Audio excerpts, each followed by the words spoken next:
My headphones sound so good, I tell you. Good evening and welcome to Bedtime Stories, the show designed with the lovers in mind, where we put you to bed but never to sleep with the greatest love songs of all time. It is your peanut butter brother, Dr. Al Greer, officially checking in. Good evening to all that are checking in on Facebook via StreamYard and all that good stuff. Thank you so much for joining us this evening for another edition of some of the greatest love songs of all time. It is Bedtime Stories between now and midnight Central Standard Time. Coming up in our last hour, we do a little thing we call foreplay, four songs by one of your favorite artists or groups, male or female. That's in the last hour. So make sure you got some sleep today, like I did. you know, came in, took a nap. I was knocked out. Thanks to Mr. and Mrs. Caton Head. I was knocked out. I tell you, I ate good and everything else was good as well. Thank you very much. I love the hospitality over there. I could I could smell the hospitality as I walked down into the basement. Here's Isaac Hayes, first of two in a row on Bedtime Stories.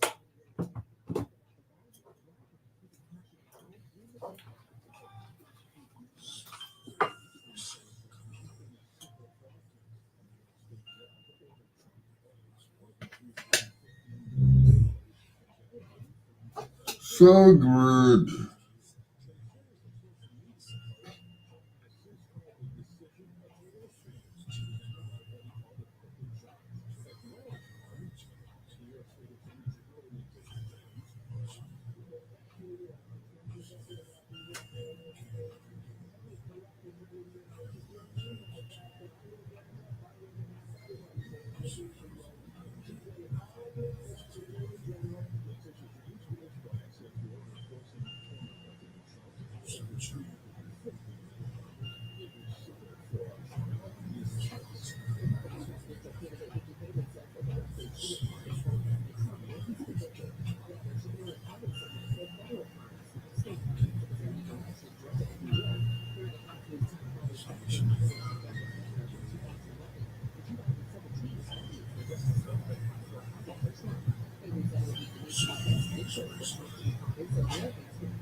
All right, where is everybody tonight? Where y'all at? Where y'all at? Where you at? Where you at? That's just me. Oh well. Live from Inglewood, it's Al Greer.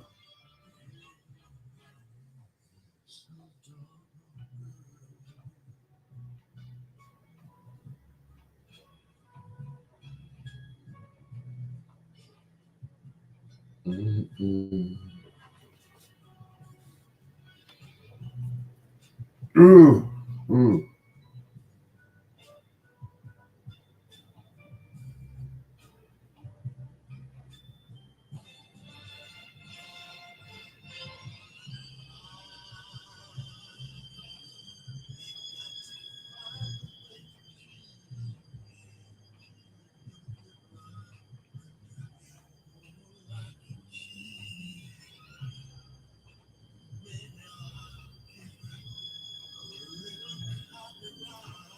Woo. Oh, oh.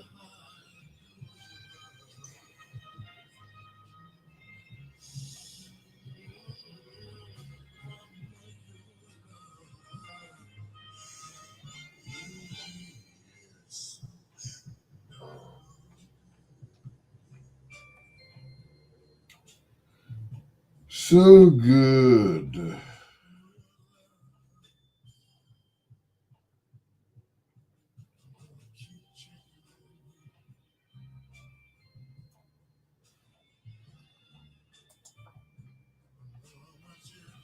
Took Mabel John to her junior prom. Ha, ha, ha. Good evening, Troy. Welcome.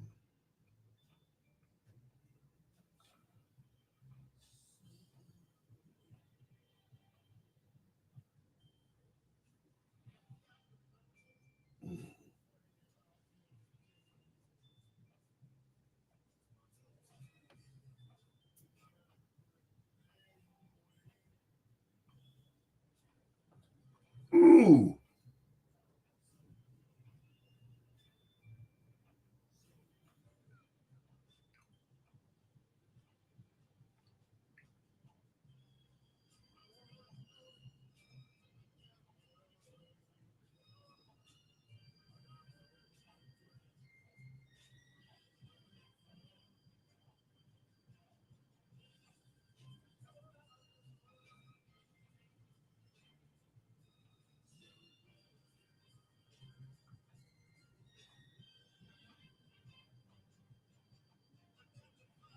Mm. Yo, niece, what's going on? I had to sleep with a one of them things on my back. What do they call it? Heating pad. Yeah, that's what they call them. Yeah. I know it's still your birthday. I know. I know. Jeez. You Aquarius. You. I know. Yeah, it's still your birthday. Happy birthday, week 2. I ain't mad at you. It's like, my birthday is December 23rd. So from the 23rd on, all throughout Capricorn, I'm celebrating too. So I feel you. I feel you. Ooh, wish somebody could give me a massage. I hate to take those pills because when I do, it makes me feel loopy. The muscle relaxers, they do exactly what they're supposed to. And it's like, oh, yeah, oh, yeah, like that. So, yeah. Yeah.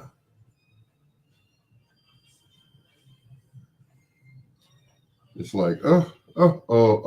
Oh, yeah.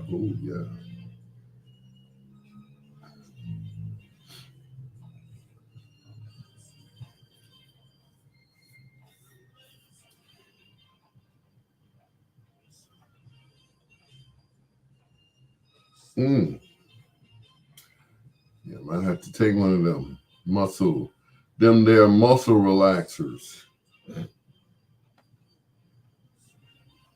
Mm-mm.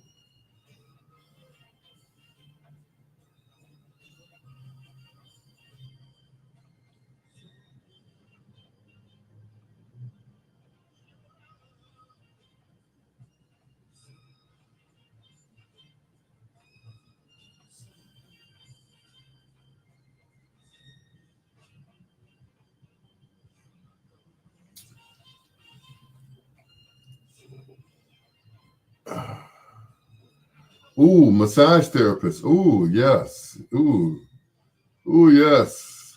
Hello, Nicole. Nicole. So you all's favorite president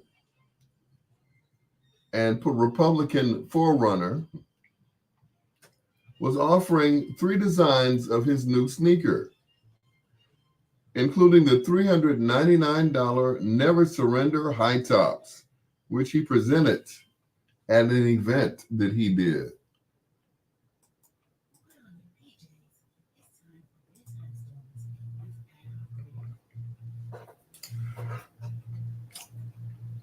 The design is gold with a simplified American flag extending around the back and the letter T displayed prominently. According to the official website, it has since then sold out.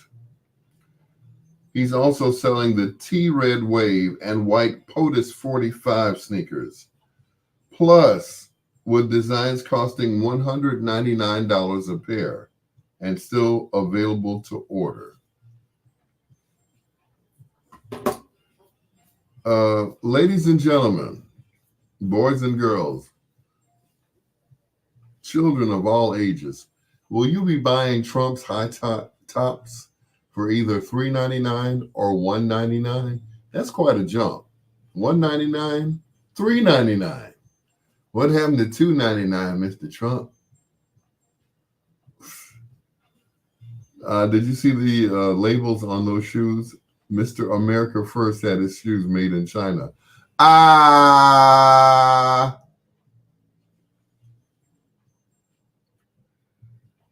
boy.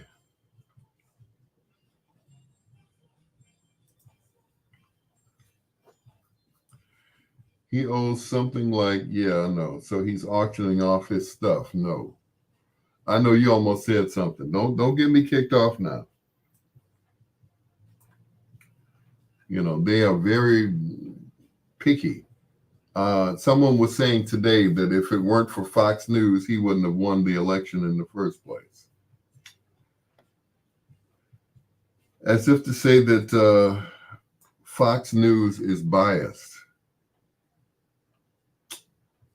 Um, no comment. I hold my tongue a bit, quite a bit. Okay. Um,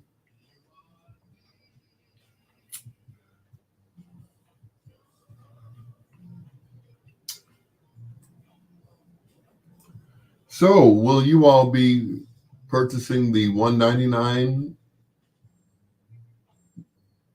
gym shoes? I couldn't even get it out, or the 399 pair? Now they're saying they're already sold out. That's one thing. And the other thing is, of course, that uh,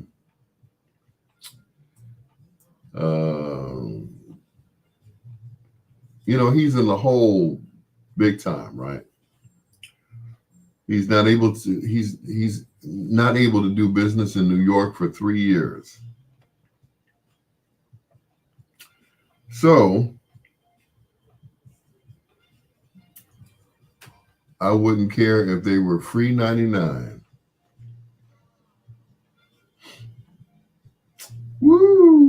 Not free 99. Oh my goodness.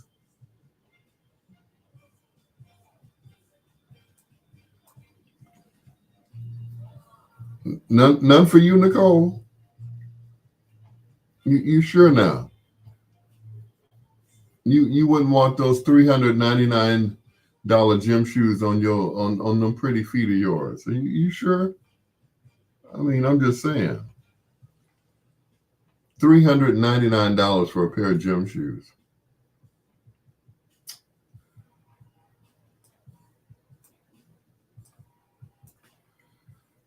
I'm just saying.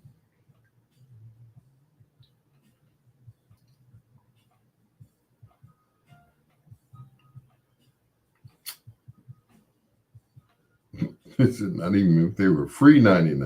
I know that's right. Well,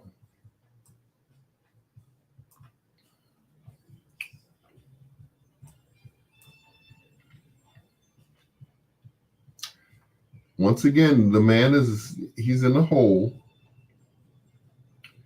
He needs a little help there. Um, yeah, he could use a hand. That's like somebody posted a question: would you lend money to a millionaire or a billionaire? What if what's his name, Warren Buffett? What if he went broke? What if Bill Gates went broke? Would you lend them money?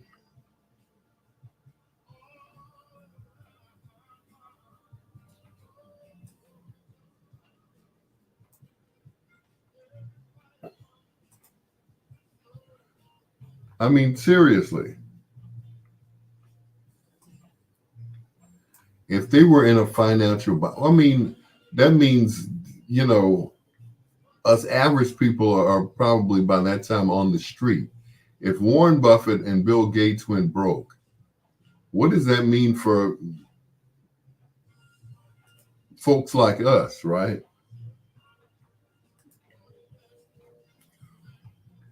That means we'd be living on the street. I'm just saying,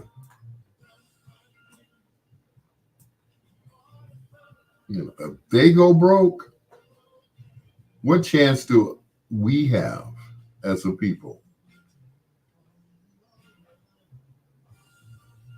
Think about it.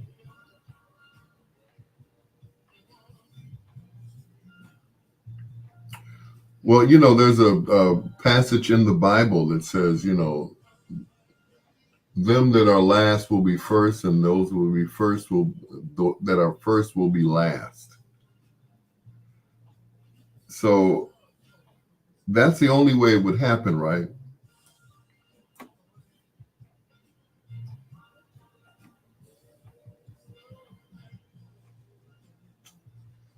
That's how it would probably be. You know, us poor folks would rise up, and then Bill Gates and Warren Buffett would be broke. You know, maybe they'd be selling their gym shoes, huh? Mm-mm. But talk about a long fall from grace that would be. You know, that'd be a long fall.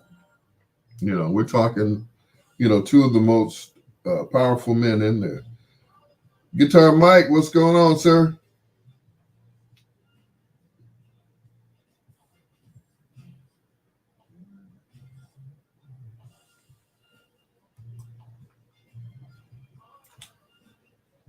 Hmm.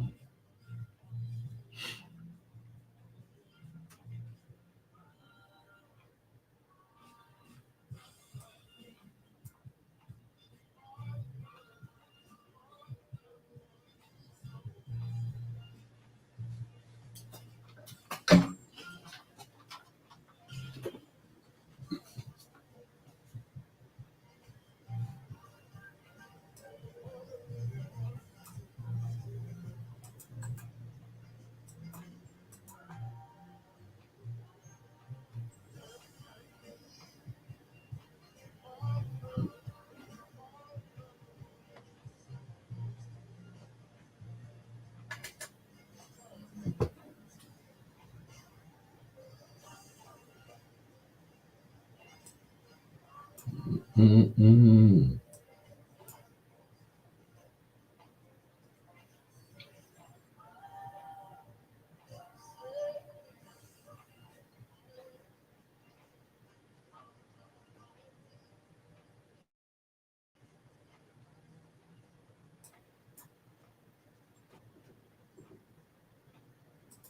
Mm-mm. The great Isaac Hayes from the album Black Moses. Just like me, they long to be close to you right here on Bedtime Stories. A song originally done by a group called the Carpenters. Yeah, the Carpenters did that song. Close to you right here on Bedtime Stories. It's your peanut butter brother, Dr. Al Greer. Hello to Nicole. Also to my niece, Nunu. Thank you for checking in. And my pain in the back, Troy Anthony, aka the Soul Pole. And also Guitar Mike. Thanks for checking in. I appreciate you guys. Checking in on Facebook right now, and all the listeners who are checking in abroad. We get people who listen to us, believe it or not, in Beijing, China. I hope I'm pronouncing that correctly. Beijing, like the popular hair dye. Anyway, it's your peanut butter brother, Dr. Al Greer. It's Bedtime Stories right here on WOSD, WRLN, and BiggsRadio.com. Here's Lisa Fisher. How can I ease the pain? Hey, take some pain pills, right?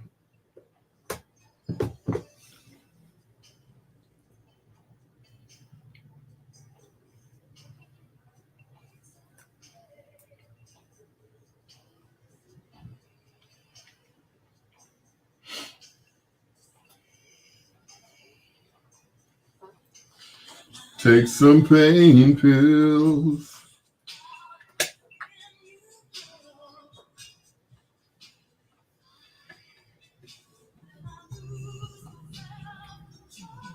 How can I ease the pain?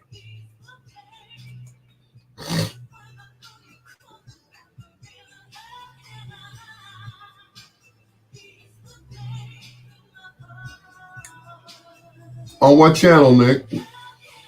Hold on. You know that's my girl, right? They she gets more press. She gets more press than Brandon Johnson. I gotta admit that. Uh Hold on, let me get my remote off the floor. And hopefully I don't tip over. There we go. And there went the mic sponge. And of course, because it's black, it mixes in with the carpet. Let's see. Channel 9.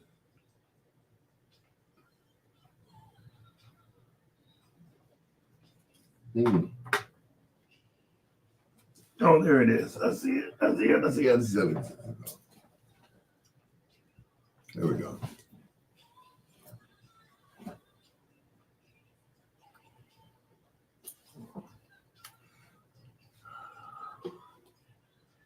So what channel?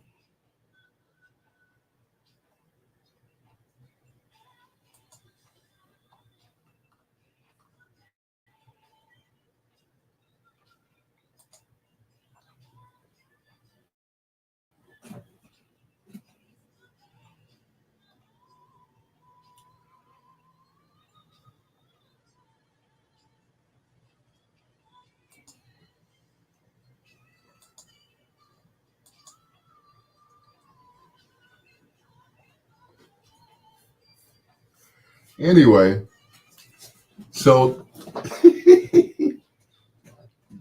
Tiffany got a brand new outfit.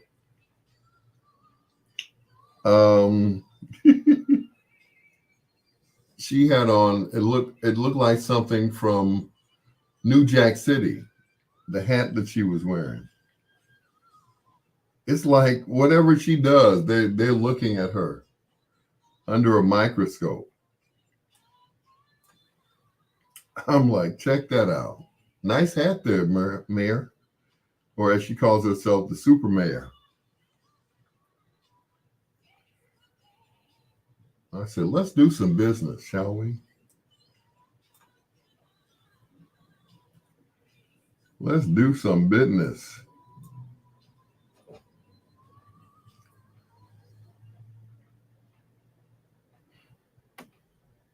Mm. But you got to admit, she's kind of, she she's kind of attractive in a roundabout type of way. You know, she puts you in the mind of that song. I'm just an around the way girl. You're the one for me. Bamboo earrings, at least 2 pair. A Fendi bag and a bad attitude. I'm telling you.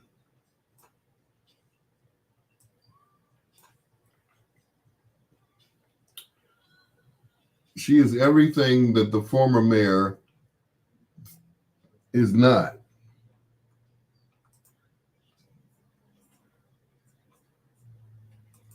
Then again, the former mayor was Riley Rogers.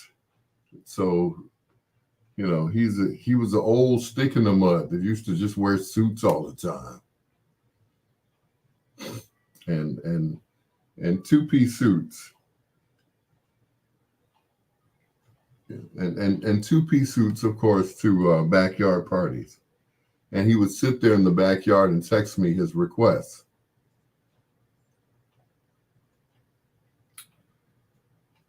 With his cool self.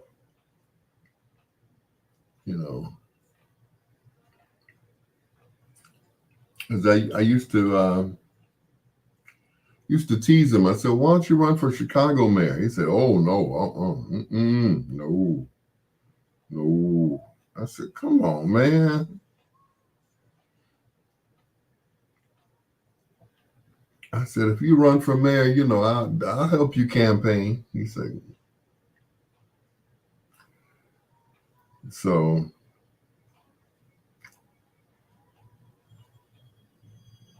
So he ended up losing to the new mayor, to Tiffany. And I was like, wow.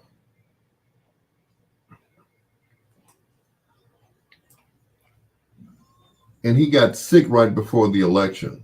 So he wasn't able to go out and, campaign like he would normally do. And I was like,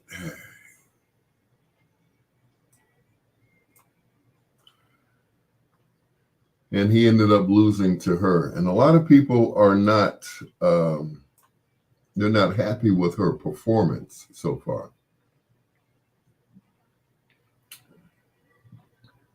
But, she's in good company. They're not satisfied with Mr. Brandon Johnson's performance as the mayor of Chicago. I guess maybe they think that these people are too young to run a city or a village. But they said she has an expensive security detail. I said, "Oh, really? Yeah." She was a guest on WVON a couple of weeks ago. And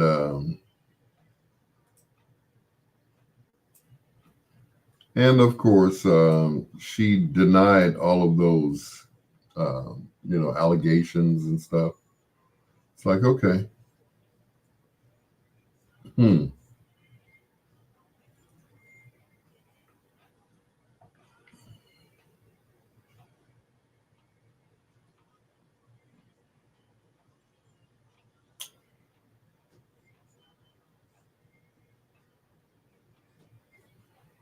Once again, she hasn't been on the job that long yet. before, they start judging. I'm just saying.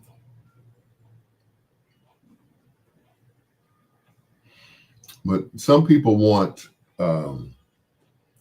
instant results. Instant results.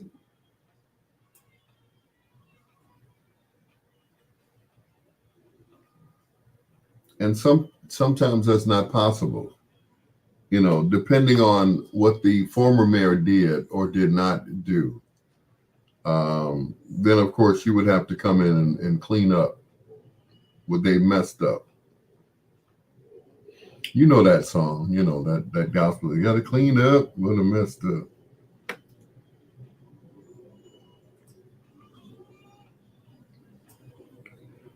So whatever that former mayor, male or female, did wrong, the new mayor has to clean it up. Either that or take responsibility for what has transpired previously. So both of them have a long road in front of them if they're going to continue in those offices that they have been sworn into. And I gotta give it to them. And no, it's not a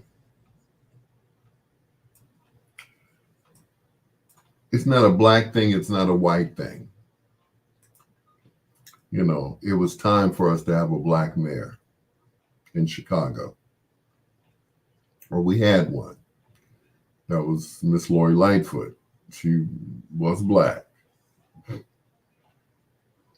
But it goes back to my first marriage. I asked the Lord to send me a suitable mate in my first marriage. I said, please, Lord, I'm about to be 50 years old. Would you send me a suitable mate? I wasn't specific about that. The next time I was more specific. And that was, send me someone who has the same qualities as my mom.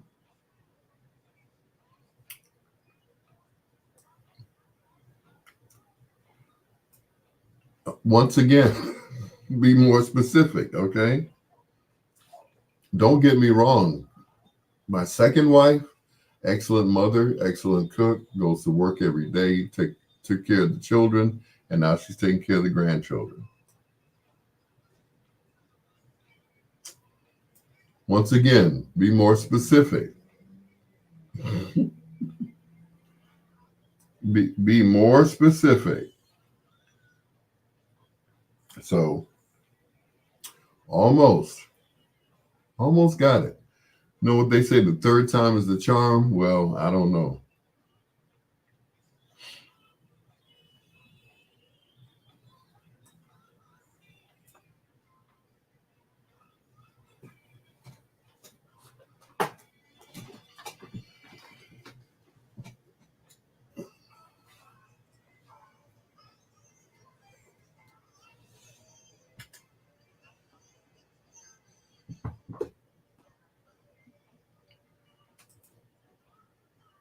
Gemini, and every time I see a pretty lady, I just lose my mind. I just met this pretty lady today. I was at my day job, right? And I met this young lady. She just happens to own a radio station in Milwaukee. And that is station WNOV, which is the, I guess you could say the big little brother station or sister station to WVON. Back in the day, they were both owned by Leonard Chess. Of course, both stations have been sold since then. She now is the proud owner of WNOV in Milwaukee. And, I finally got a chance to meet her. I met her cousin over the summer who was working at the African Fest. Her name just happens to be Sybil, which is the name of one of my cousins. So we kind of hit it off, and I'm looking forward to working with her, hopefully in the near future. You know, I've always wanted to work for, legendary radio stations. And if I work for NOV, boy, woo, take me now. Anyway, it's your peanut butter brother, Dr. Al Greer.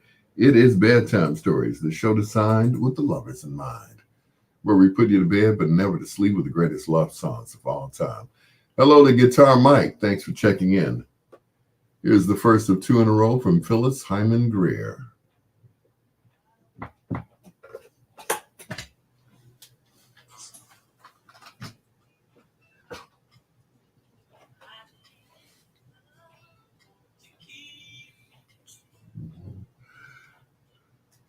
Boo boo boo doo boo boo.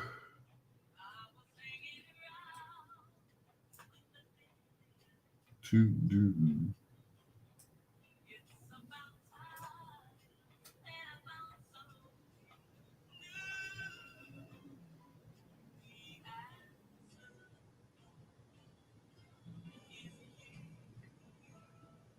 The answer is you.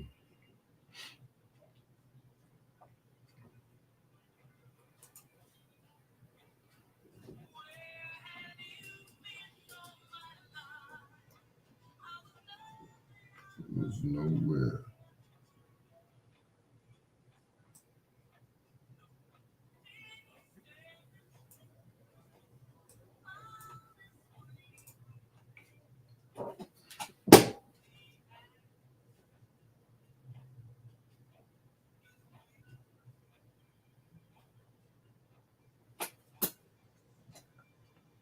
Is you. Where have you been all my life?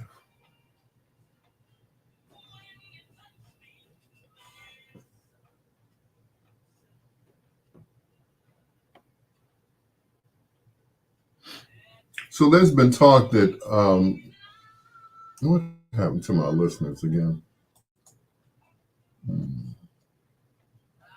They kicked me off again. Am I kicked off? Hopefully.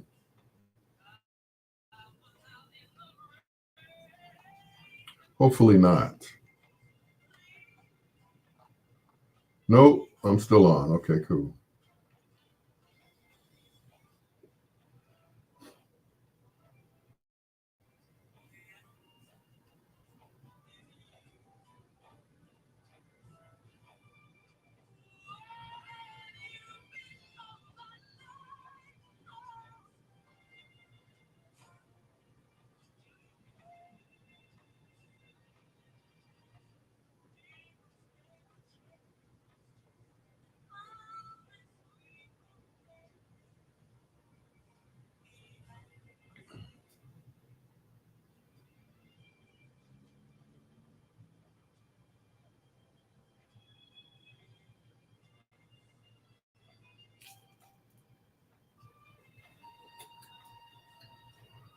So, what was I gonna say? I just forgot that quick when I saw Jared Payton on TV, looking like him, daddy.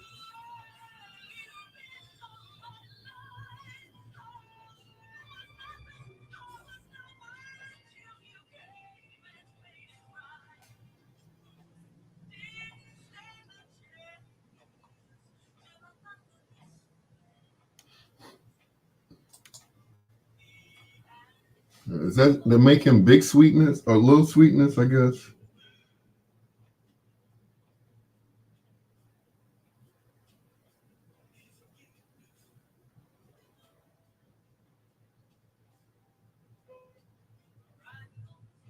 Because his father was Walter Payton, the great running back of the Chicago Bears. Yep.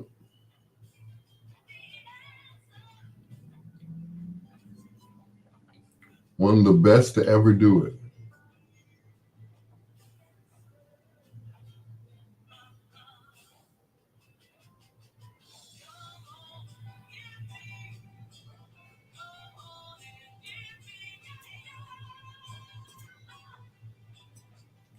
Dee-da, dee-da, dee-da, dee-da.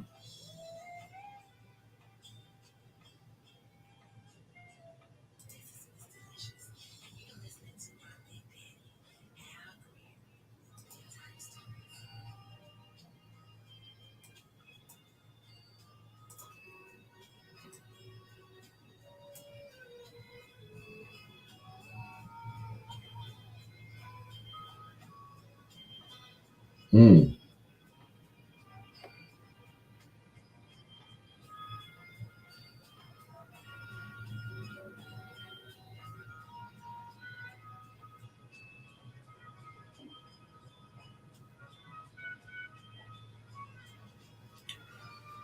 Greg Beasley. Yeah, I am still on. If Greg Beasley got through, that's what's up.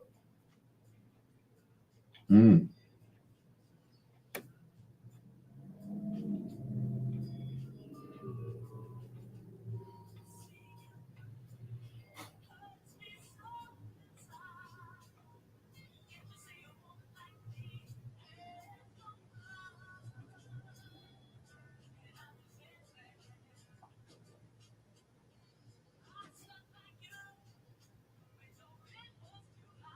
Too high. Greg Beasley.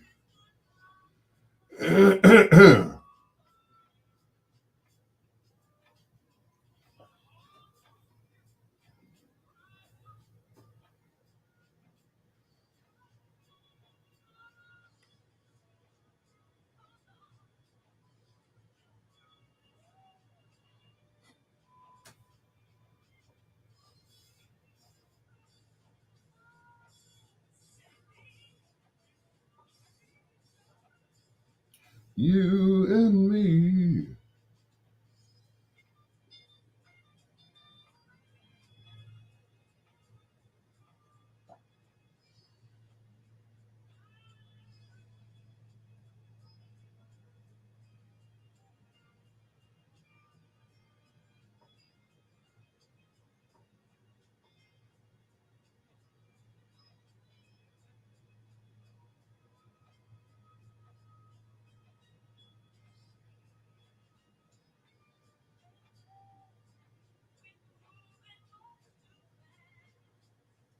What's been going on, Greg Beasley? How are you this evening, sir?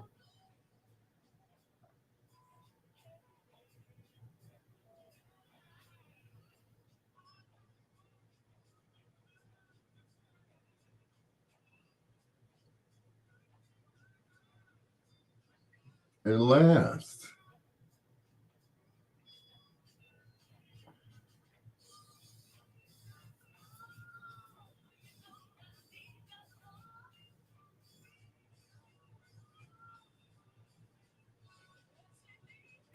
Had to replace my water heater yesterday for the second time. Ooh.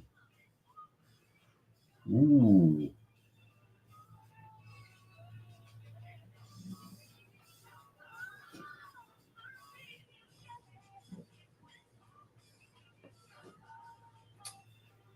That's not good. That's not good at all. Ooh wee.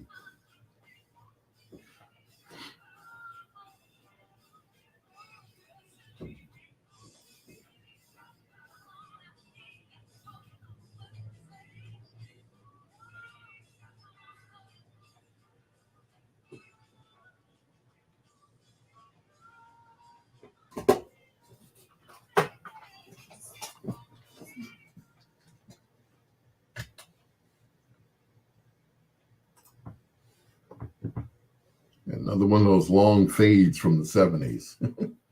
From the album You Are My Starship, Phyllis Hyman, along with Michael Henderson, and we both need each other.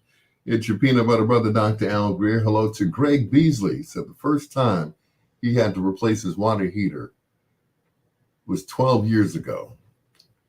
Well, now you have to have to replace it, and that's just it.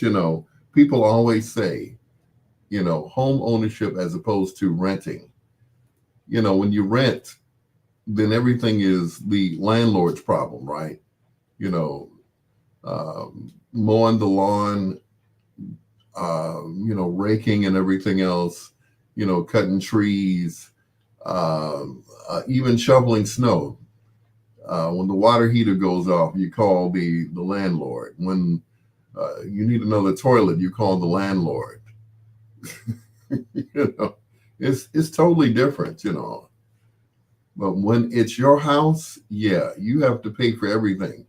That's where renters insurance and all of that stuff comes into play. Anyway, good luck to you, Greg. Hopefully it didn't cost you too much too much. Anyway, hello to Dalton Mayor Tiffany Henyard, because she's the super mayor just because. Here's the first of two in a row from Whitney Houston.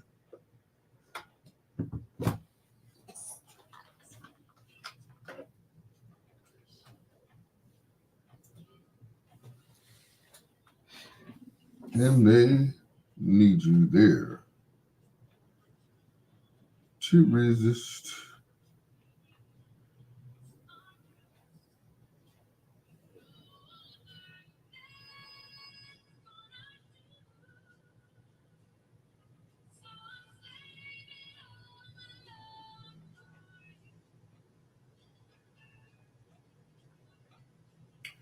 Saving on my love for you. First time in 12 years you had to replace it.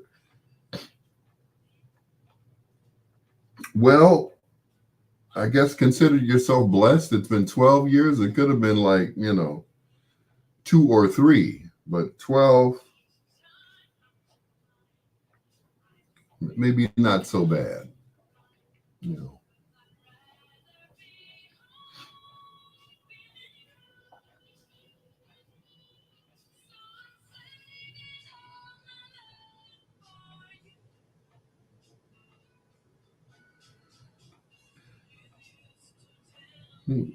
We'd run away together.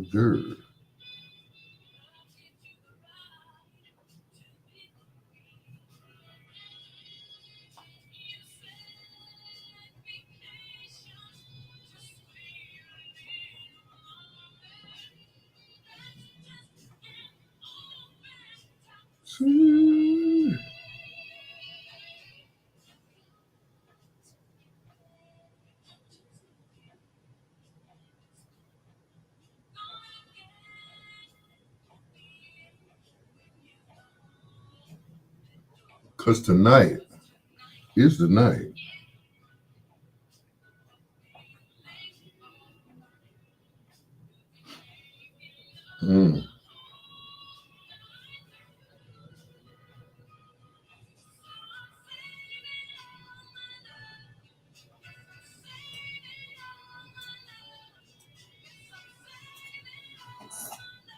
For you.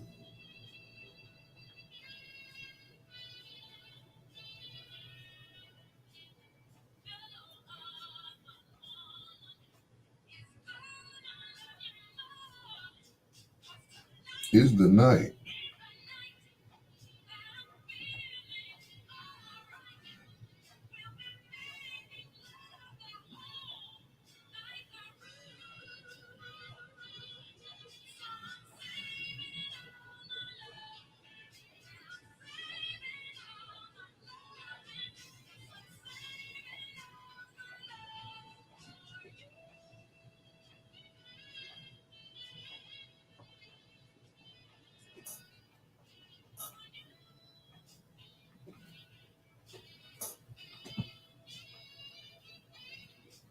You. For you who?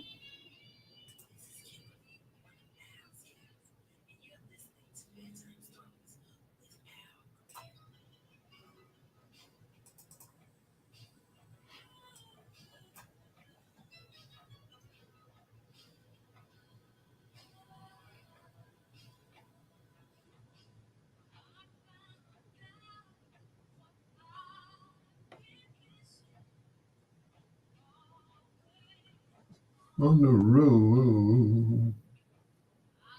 Michael Matea. Still hanging in there.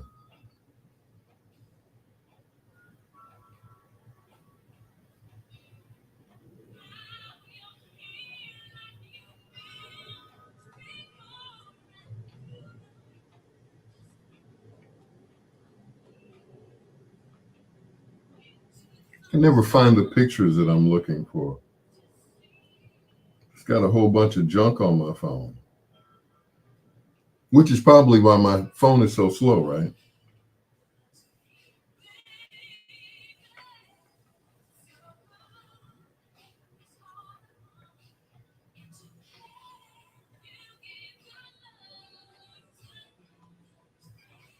I can't find anything.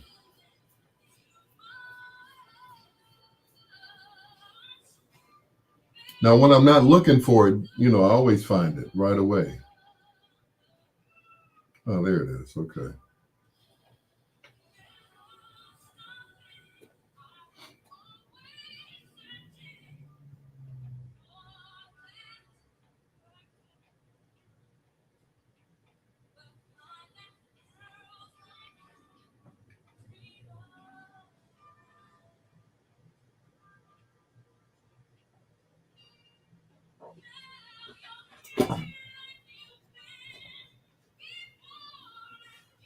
You ever notice, maybe it's me, but have you ever noticed that, you always see commercials for Porsches, BMWs, and of course, Lexus? Have you ever seen a commercial for a Rolls Royce? I'll let you ponder that for a minute. Have you ever seen a commercial for a Rolls Royce? You see commercials for BMWs, Porsches, and Lexuses, which are not even luxury cars. Lexus is the luxury arm of Toyota. So if you have a Toyota, then you're driving a Lexus. It's the same damn engine. It's the same damn everything, except for the outside of the car. It says Lexus. It has a Lexus sign or emblem as opposed to a Toyota emblem. But it's basically the same car. Just saying. It's the same car. So if you get a Toyota Camry, then you're actually driving a Lexus LE 350 or whatever numbers they use. Those numbers, of course, came from both BMW and what's the other company? And Benz. They're the only ones that use letters or numbers. Porsche has a this, that, and the other. So, yeah. So, if you have a Toyota, then you're driving a Lexus. I have a Toyota, and it's the same as the Lexus two-door car that they sell. Yep. No big deal, right?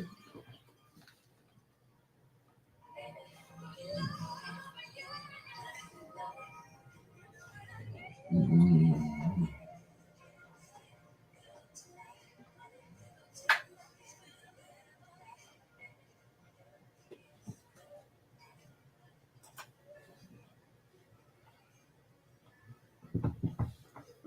You give good love. Whitney Houston, 2 in a row. Bedtime Stories with your peanut butter brother, Dr. Al Greer. Thank you so much for joining us. As always, I really appreciate you guys. I know I say that all the time, but I really mean it. I really do. It's Bedtime Stories with your peanut butter brother, Dr. Al Greer, and this here one-hit wonder from Free Life. Wish you were here on Bedtime Stories.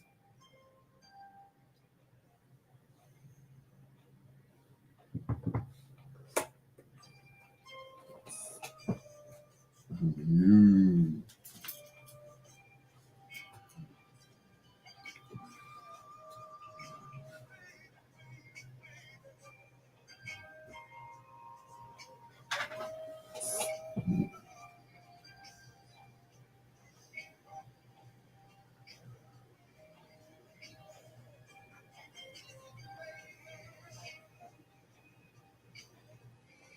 Mm-hmm.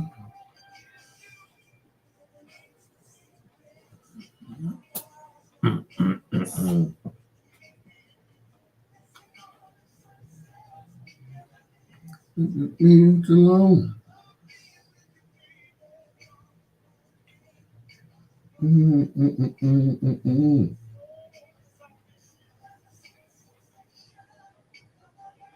It's been erased, had to go.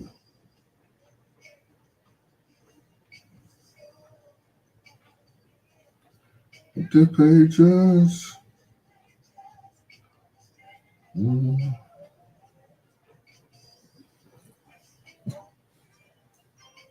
Yeah, baby.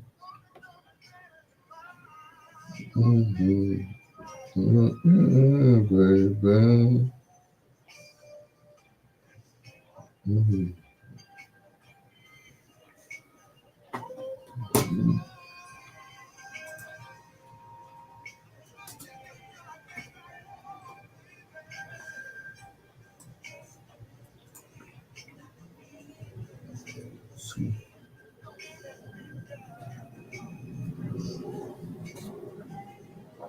To me, you,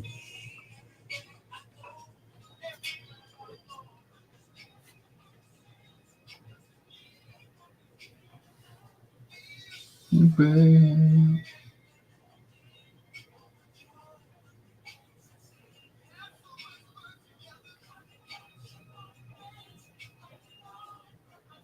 And dreams.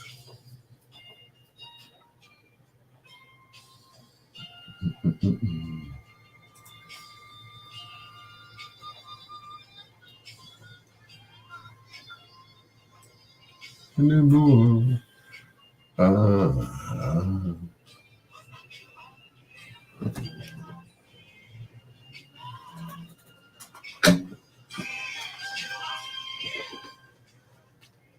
Baby.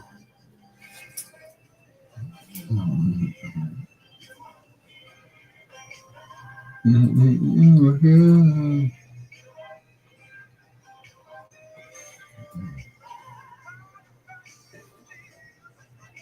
Mm, mm, mm, mm, mm.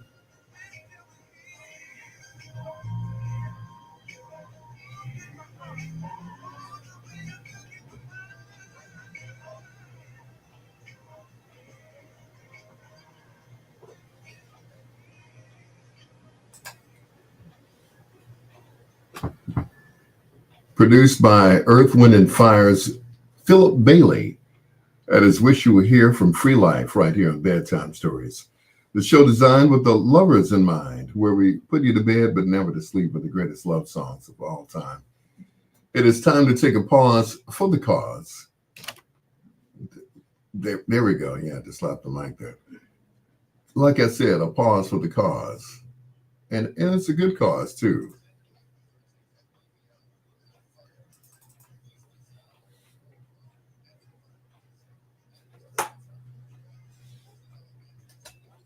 Intercessor and worship team, bringing women together to unite and reignite the fire and sound through worship, prayer, and the Word of God. Tickets are available on Eventbrite at $20. Release the Sound Brunch, Saturday, April 13th, 1 p.m. at the Divine Purpose Center, 9210 South Commercial Avenue. This is an encounter you don't want to miss. That's right. That's my daughter. You don't want to miss that, man. Just saying. Go to eventbrite.com and type in Women of Fire, of course.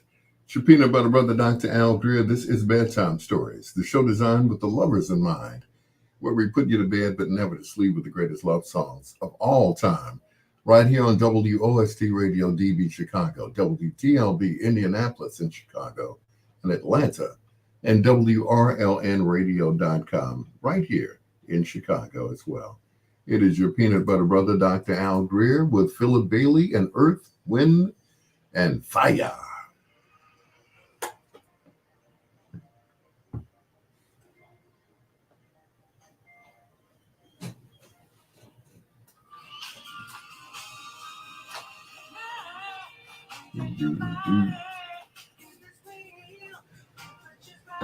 Be right back, guys. Talk amongst yourselves, okay?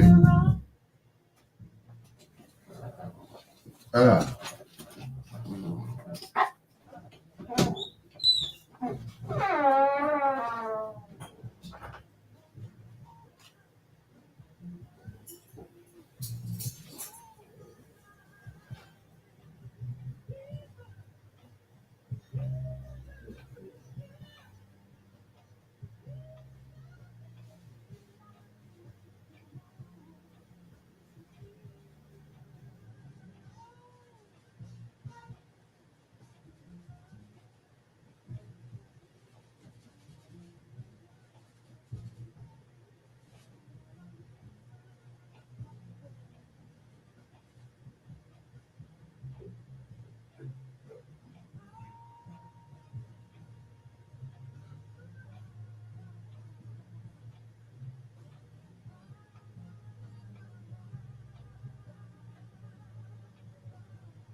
Uh, had to slip into something more comfortable.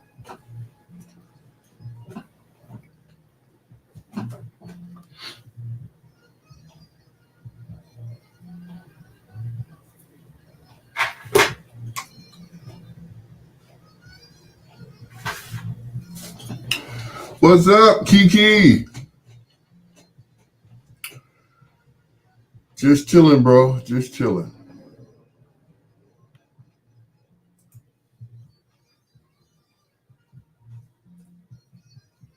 Just chilling. How about yourself, sir?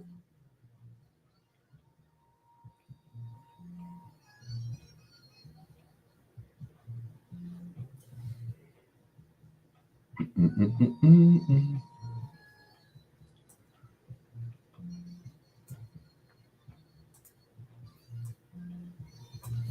Woo, just chilling. Same here. Chilling. Chilling. SUV stolen from a gas station in Hinsdale. Mm. And of course, the person is caught on camera. Mm.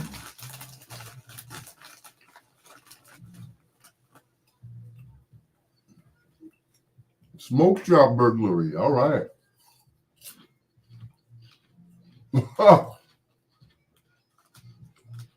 Urban City Smoke Shop on 4800 South West Foster. Mm. They smashed the glass and went in.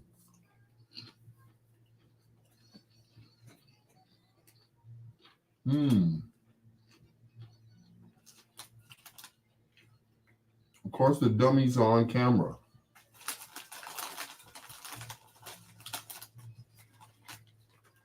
That's crazy.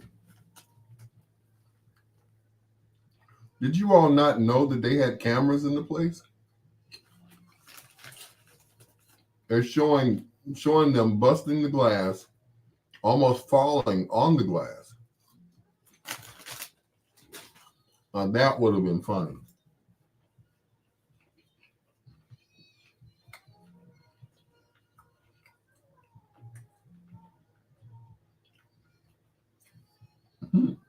That would have been some funny stuff right there.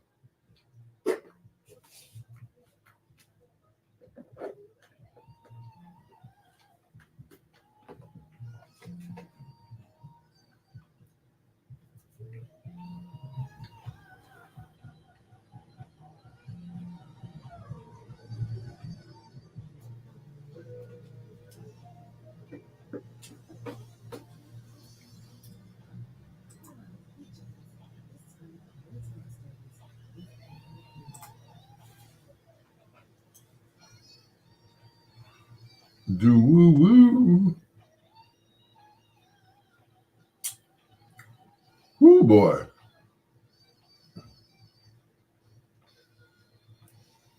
Take me some pain medicine and go to bed. And hopefully I won't oversleep. Ha ha ha. Famous last words.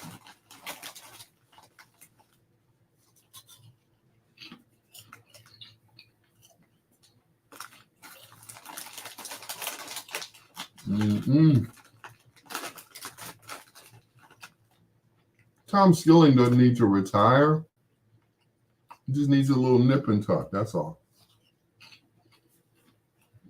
Just take some of that water out. Mm-hmm.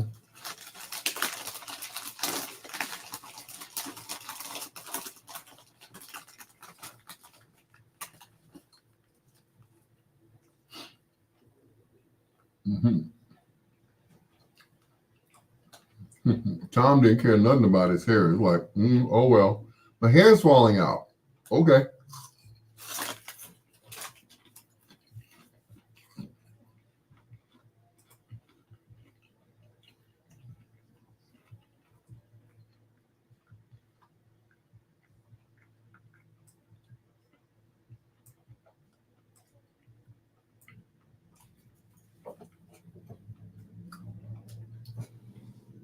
Tom said, "What hair?"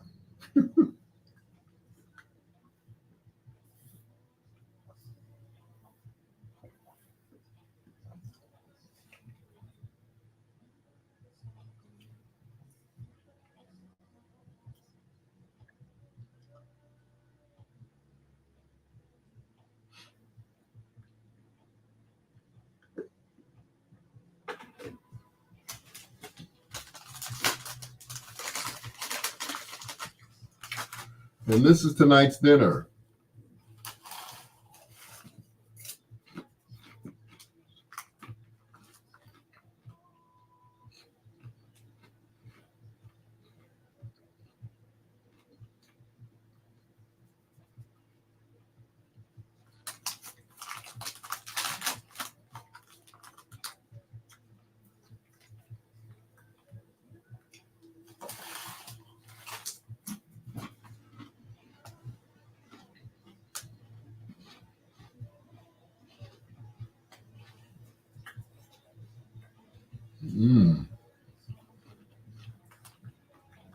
So guys, what's new?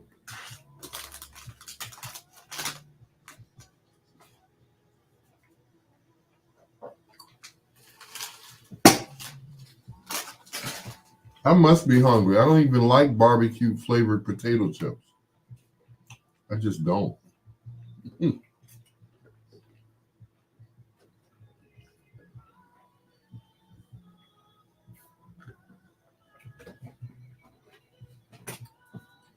They're just not, contrary to rumor, we all don't like barbecue and watermelon.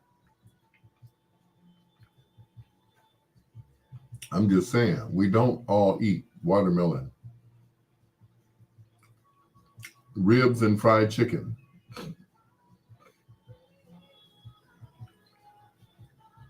At least not all of us, right?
Mm-hmm. Mm-hmm.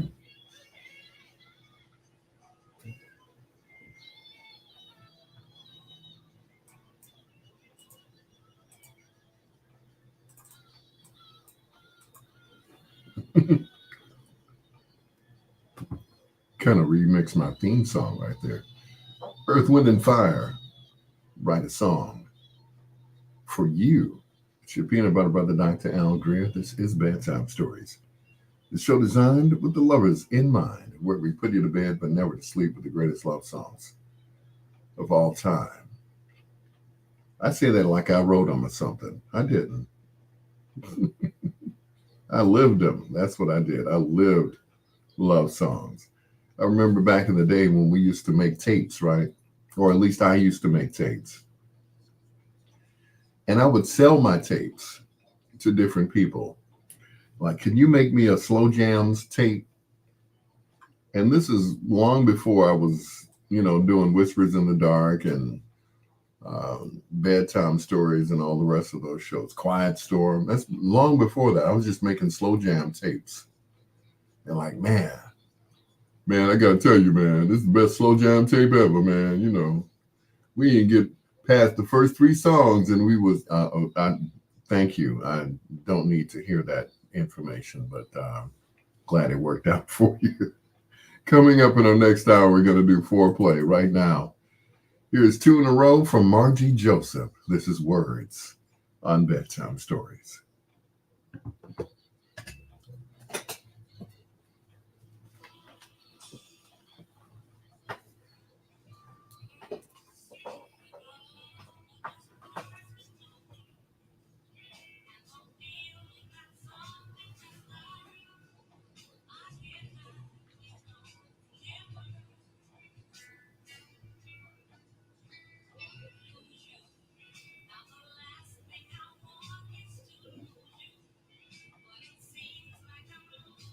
Mm-hmm.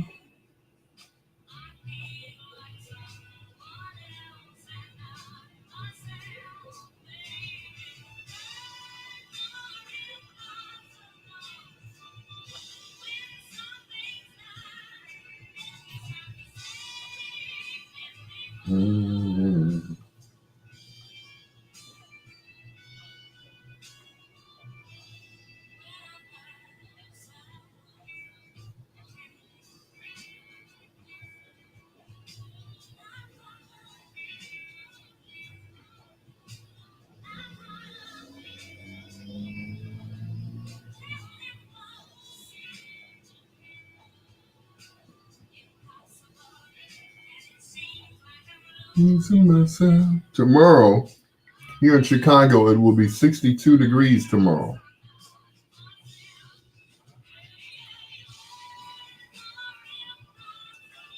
62 degrees tomorrow in Chicago in February.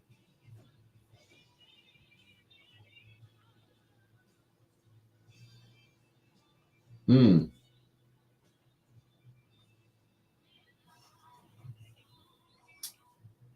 62 degrees tomorrow here in Chicago. I can't say that enough.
JC, that was just that one night.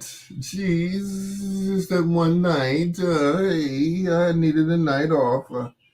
Last Wednesday, of course, which was actually Valentine's Day. You would have thought I was on Valentine's Day, right? I know, I know.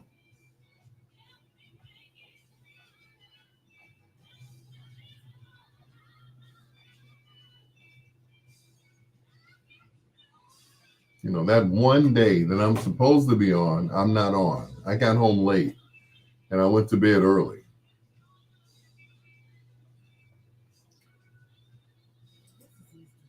I was so tired. It took me an hour to get there, but it took me like a half an hour to get home. I was like, wow, okay. But I left in rush hour traffic to get there, before 6 o'clock when it started.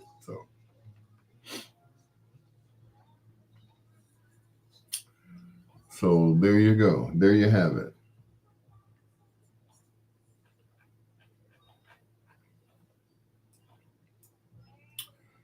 So that's why I didn't. And when I got home, I was just wiped out because I'd worked that day at VON and then went and did a party. So that was that Wednesday. That's how I spent my Valentine's Day. Yeah. Ooh, a low of 40 tonight. Oh, okay.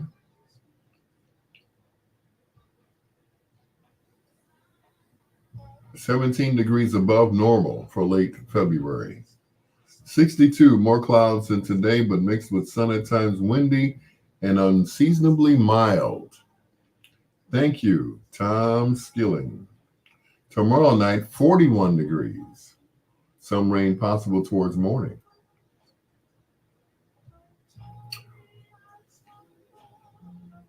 Mm-mm.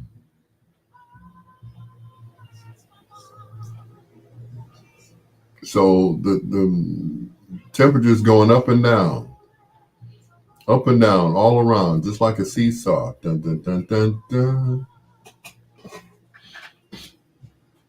Wow. But I'll take it. There is no snow in the forecast, so I'll take it.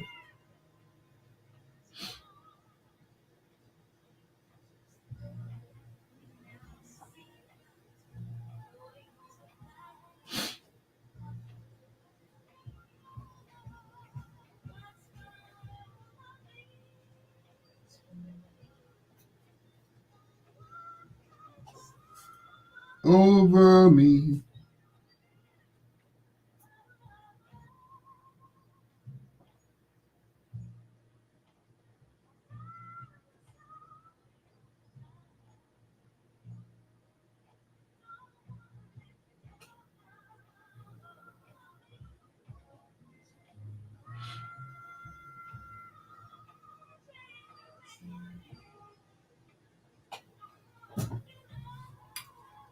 JC and the Sunshine Band. What's going on, sir?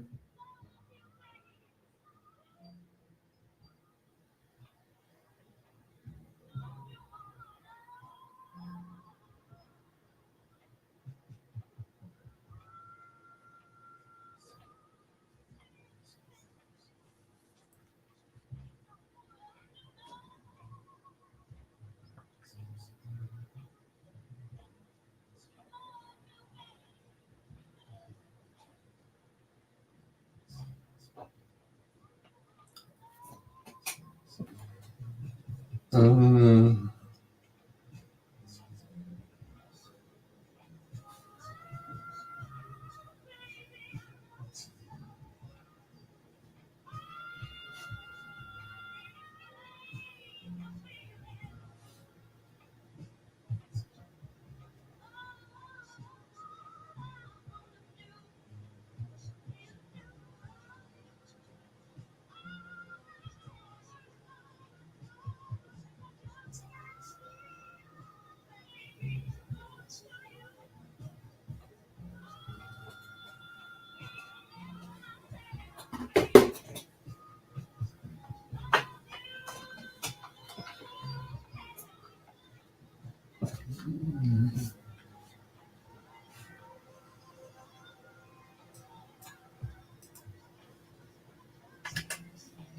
Margie Joseph, along with Blue Magic and What's Come Over Me, right here on Bedtime Stories. The show designed with the lovers in mind, where we put you to bed but never to sleep. The greatest love songs of all time. It is your peanut butter brother, Dr. Al Greer, and Congressman, I think he is a congressman, senator, I'm sorry, Senator Tim Scott has told Fox News that he could feel desperation coming from his former ally Nikki Haley's presidential campaign, and that it was time for her to realize that this race is over. To Uncle Tim, I reply, your race was over a long time ago, brother. A long time ago. Mm-mm-mm. Tim Scott, you need to go somewhere and sat down. Sat down, Uncle Tim. That's all I can think of is that character that Samuel L. Jackson played in the Django. Well, the D is silent, I'm sorry. Here's Tender Love from the Force MDs.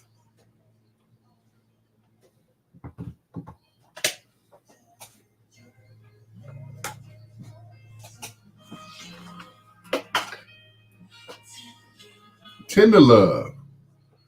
So tender, you can cut it with a butter knife.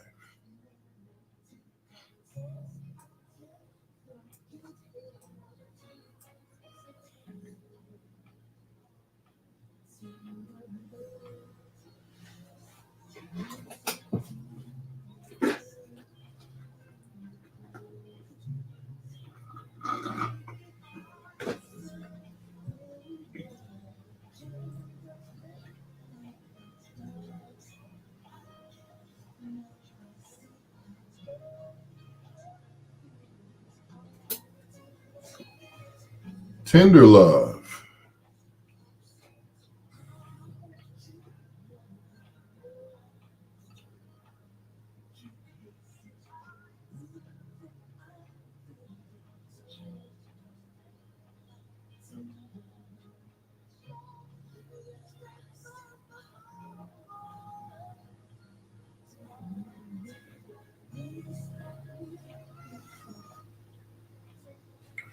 Nicole. Tender Love. Tender Love. Ask for it by name.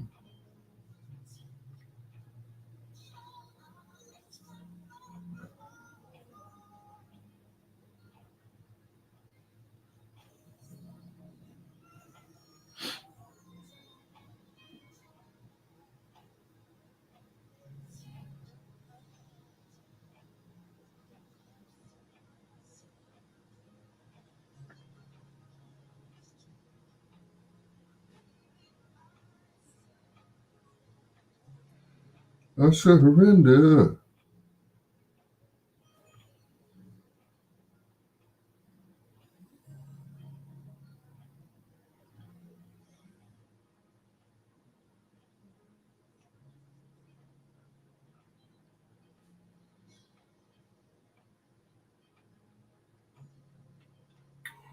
Been over in the TikTok streets being nosy. Really, not the TikTok streets.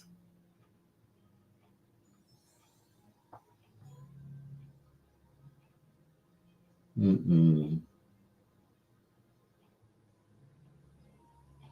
The TikTok streets, as it were. Yes,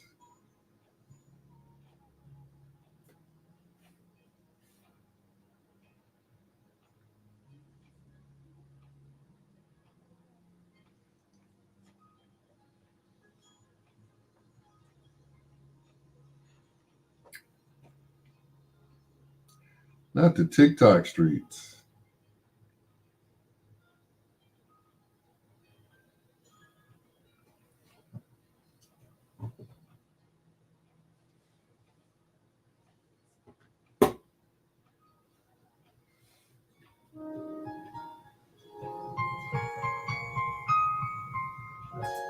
He's the love doctor, and his prescription is music. Bedtime stories with Al Greer.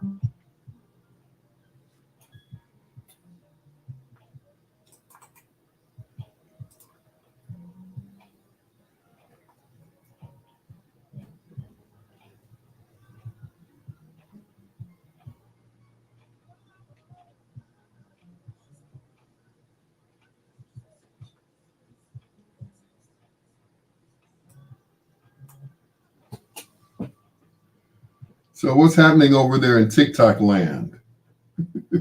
You had to be nosy in TikTok land.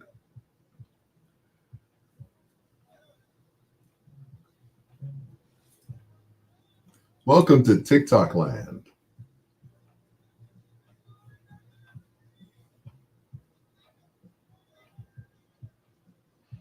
Mm-mm-mm.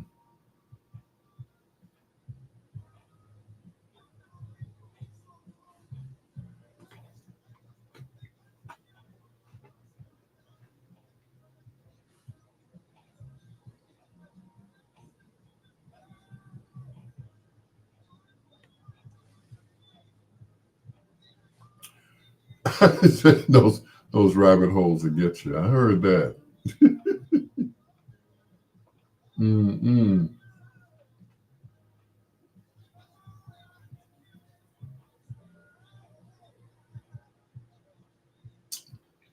Not the rabbit holes.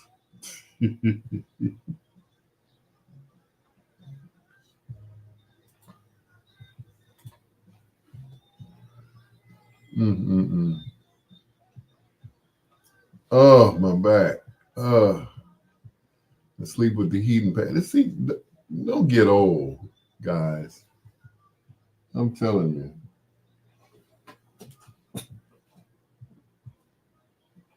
Yeah, don't get old.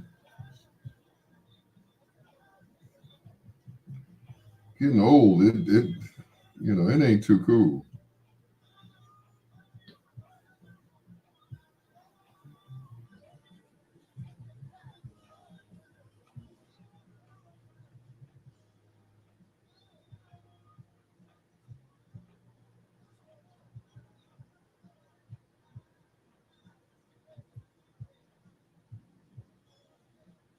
Doo-doo, doo-doo.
David Ruffin, and I miss you.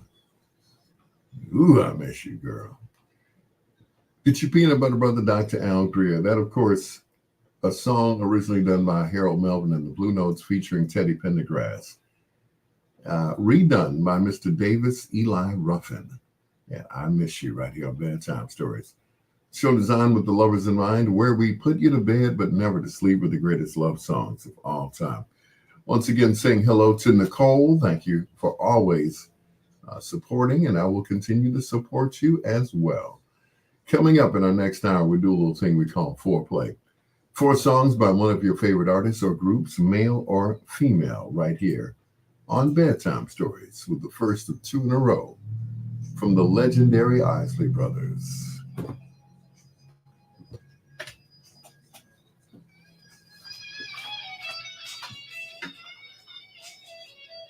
Ooh, those headphones is loud.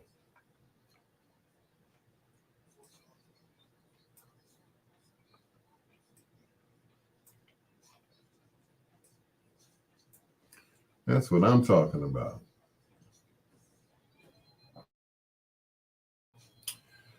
Nicole.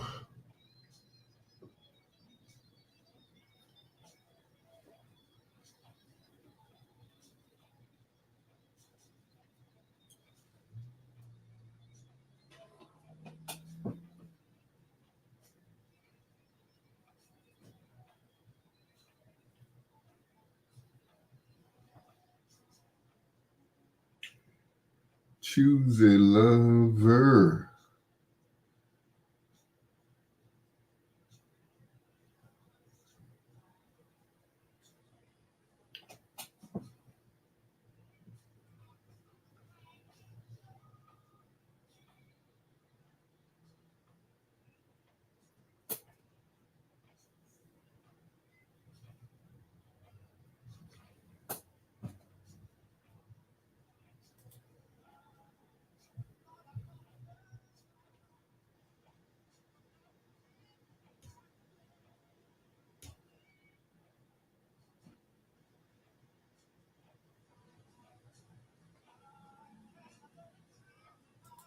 She was sleeping with someone else.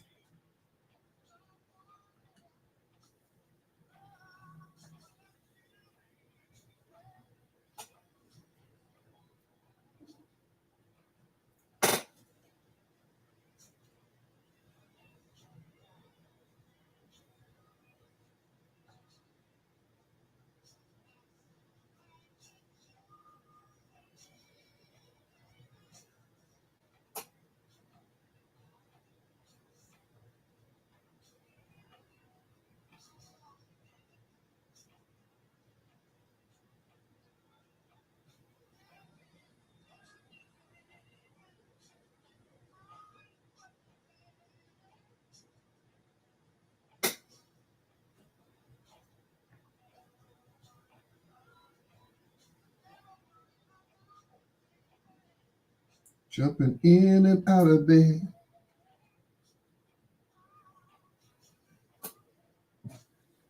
Choosing love.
So glad. So glad you chose me.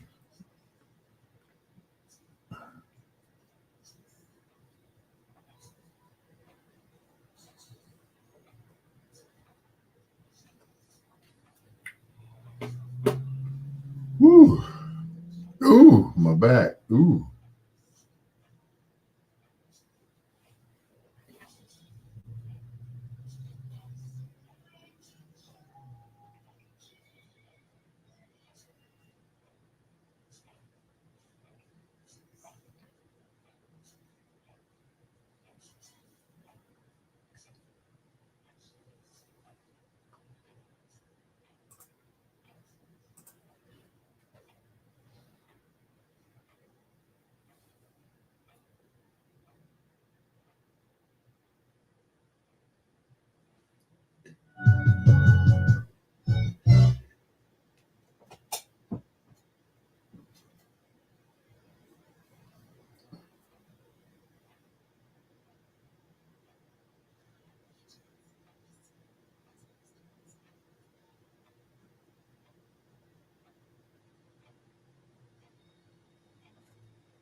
Whoa.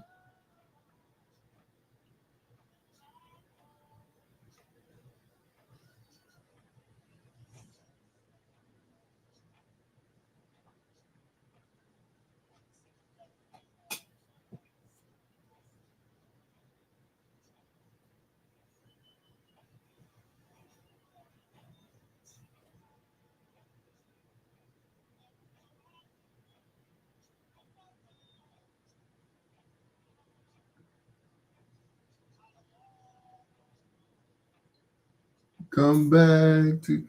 What do you think about Russell Tompkins' new record?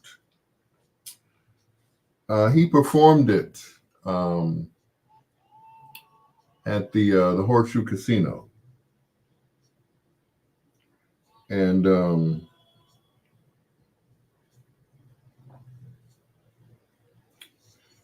it sounds like a stylistic song. You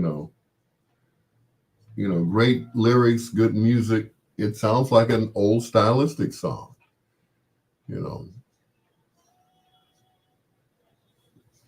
know, Russell is like,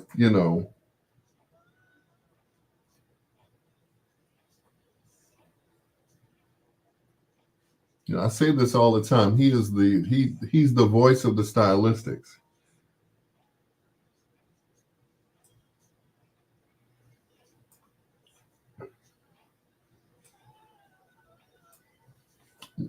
And I don't say that, to slight the other guys, but the other guys actually did not sing on any of those songs, with the exception of Ariane Love, who sang on You Make Me Feel Brand New. But the rest of them were, I guess, augmented by the Sigma Sweethearts. So, yeah. But Russ has a voice that ain't going nowhere as long as he takes care of his voice.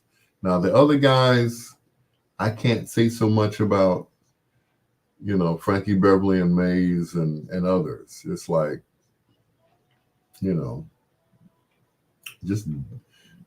just a difficult thing, as you get older, your voice changes a bit.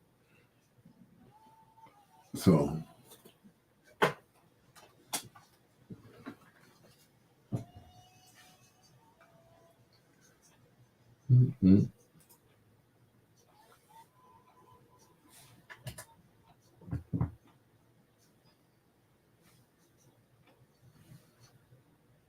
Isley Brothers, a voyage to Atlantis, right here on Bedtime Stories. With your peanut butter brother, Dr. Al Greer, thank you for joining us. Tell your friends about Bedtime Stories. For those who like to be put to bed, but not to sleep. Sometimes, after a long day's work, you like to hear some nice slow jams to put you to sleep, right? But before we put you to sleep, we want to, kind of enlighten you as to what's going on and, some of the history behind the music, That particular song was written solely by Ernie Isley, as stated in concert by his big brother, Ronnie. Yeah, he wrote that all by himself. Of course, they all shared songwriting credits, but it was all Ernie. It was all Ernie. Coming up in about 17 minutes. Be time for foreplay then. Right now, from the album Joy, is Isaac Hayes and A Man Will Be a Man. Listen to the song, ladies. It's Bedtime Stories. Week after week, we lose.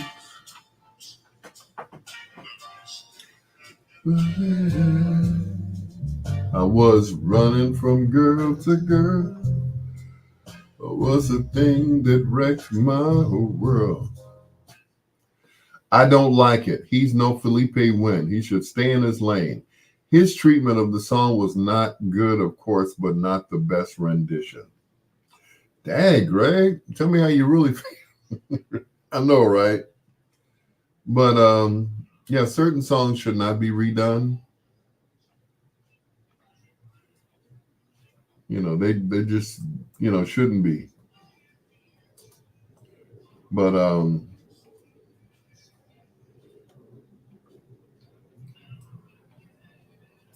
got to give it to him for trying, though.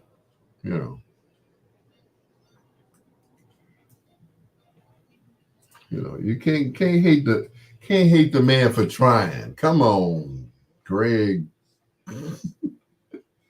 But I feel you, brother. I feel you. Yeah, certain songs should be left. And Russell's range is totally different. A lot of people thought that Russ was singing in a falsetto. Well, he dips and dabs between first tenor and falsetto. When a brother sings, those high parts, it's a falsetto. Especially if his voice is like as deep as mine or Al B. Sure's. So they sing in a falsetto. Like Prince. If you ever heard Prince in the morning, he sounds like Barry White. So did Michael Jackson. Hello. Speak to Mike. Speaking. Mike? Yeah. Did I wake you? Yeah. It's up all night rehearsing with the band. Can you imagine that? Wake up Michael Jackson? Yeah. And I like Russell. He's probably the one that could get away with it out of pure respect only. And once again,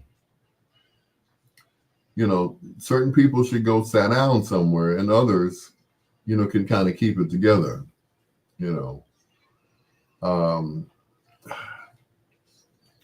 As much as it pains me to say, Frankie Beverly should have sat down years ago. So he's doing the farewell tour, right?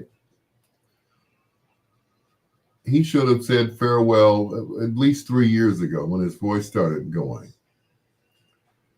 And I get it. He's like 70 years old. He's still, he's still doing a damn thing. He's still selling out, selling out concerts. But at a certain point, you gotta say, I can't do this no more. Eddie Levert, perfect example. One of the strongest voices in R&B ever that's still alive. He could sing Teddy under the table. I don't care what nobody says. Eddie could sing Teddy under the table. Like a drinking thing. Play something from Charles Edward Hatcher. You know what? I think I will.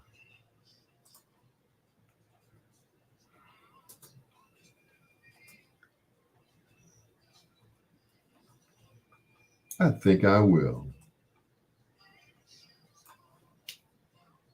But it's like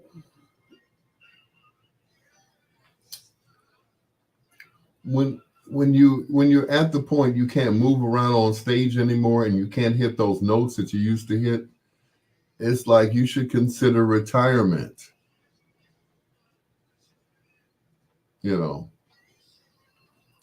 It's like, it's like I can't do this anymore. I don't know why these people keep coming to see me. It's like I'm a mere shell of what I used to be, a mere shell of a man. Frankie's right, exactly. I saw him rehearsing, right? And before he even hit a note, it's just, he was just all bent over, and like, which is I remember seeing him on Soul Train, young, spry, the whole thing, But even into his later years, in his like 50s and stuff, he was still a force to be reckoned with. 60s, he was still doing it. But woo, she said, "Tell that to Bobby Brown."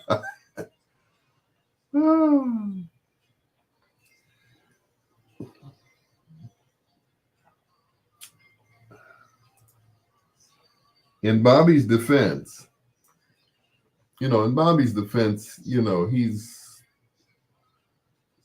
can still sing. Don't get me wrong. Bobby can still sing. He just can't keep up with the dancing and the singing at the same time. He's trying his best. He's trying his damnedest, but he's got to shed some of those pounds. He's looking like TD Jakes. I'm just saying. I'm sorry.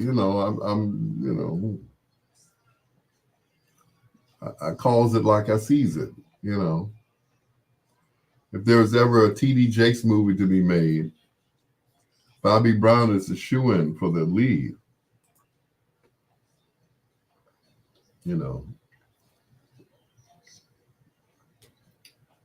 But sometimes they should just look in the mirror and say, okay, is this what they're coming to see?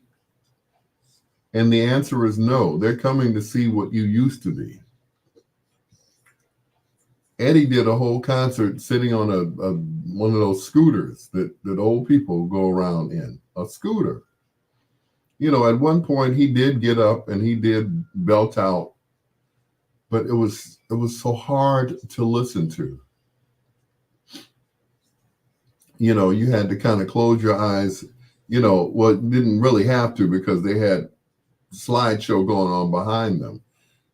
Back when they were with William Powell, may he rest in peace, and Sammy Strain, and him and Walter. But it's like, gone are the glory days. They're behind you. Exactly. Just like the pictures that are behind you. Walter decided to take off his rug.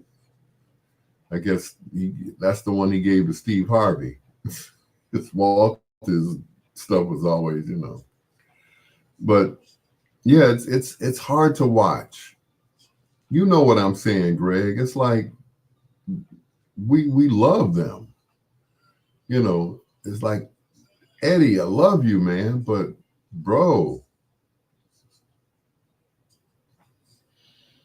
he can't do the steps. He just, he hardly put on shoes. But it's like they're coming to see the OJs. So Walter and Eddie are the draw. Sorry, Eric. Eric's the middle guy. There's always been a middle guy. William Powell, Sammy Strain, Eric Nolan. Yeah. There's always been a middle guy in the OJs. And it's just so hard to watch. It's like, Eddie, but when he did get up at the Horseshoe Casino, and he, when he did Loving You, it's like you started to root for him. Like, come on, Eddie, belt it, push it out. Yeah.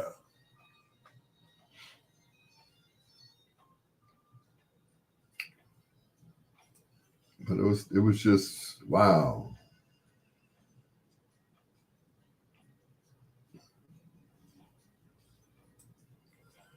Like, you can do it, Eddie. Come on, Eddie. Come on. Oh, he sat back down.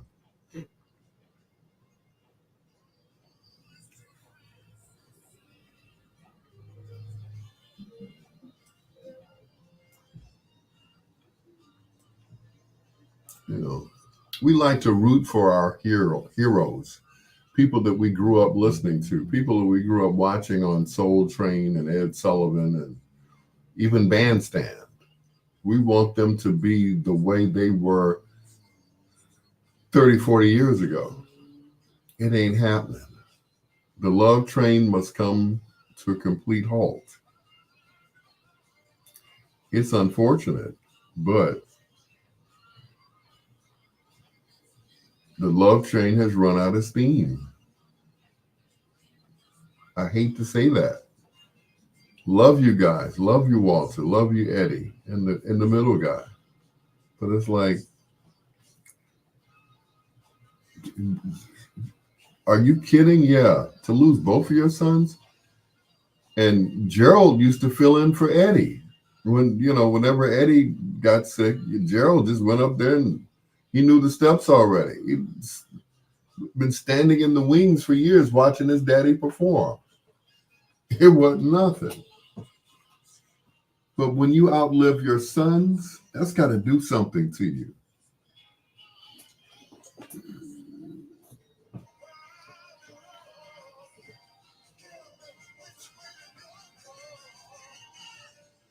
What's my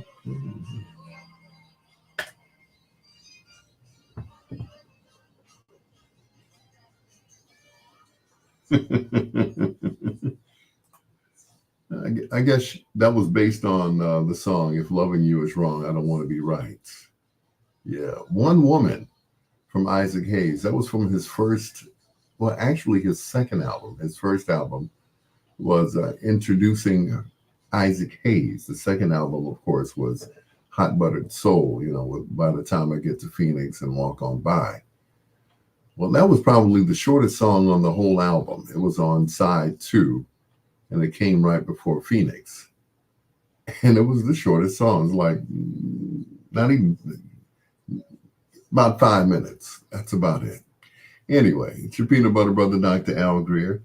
And I like to tell you the history of these songs just because. Makes for an interesting show, I think. Here's Chicago's own Mr. Leroy Hudson on Bedtime Stories. Jamie!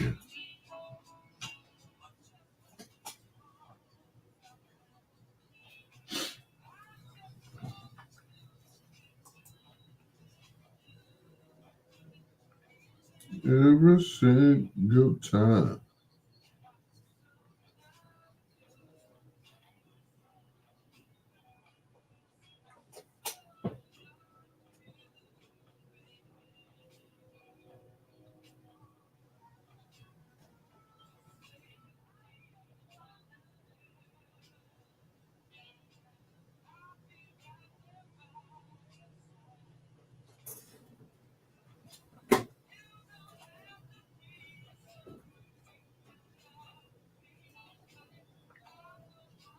Begging this time.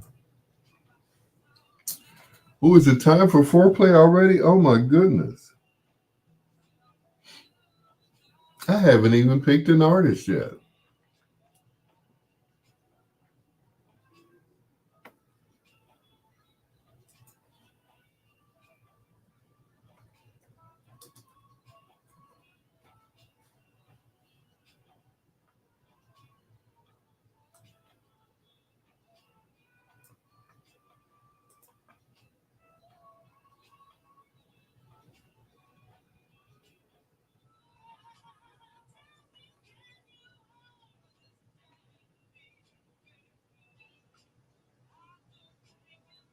Sometimes.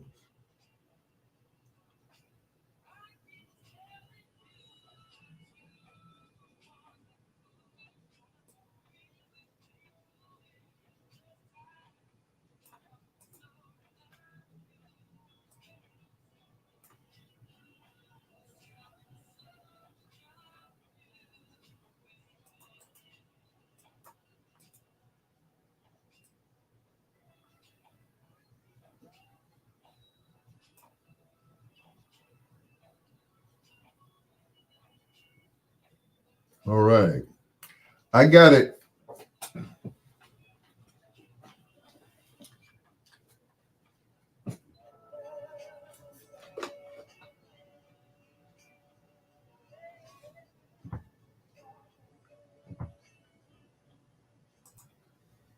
He was a songwriting partner with Donny Hathaway, as well as Curtis Mayfield, Leroy Hudson, and So in Love right here on Bedtime Stories.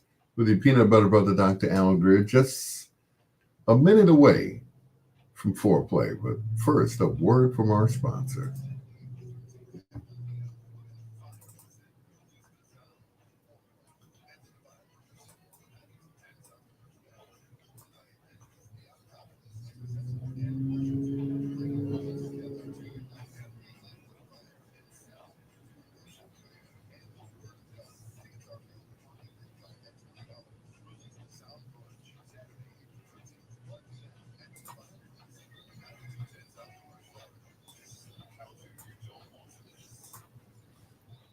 Yeah, you definitely don't want to miss that.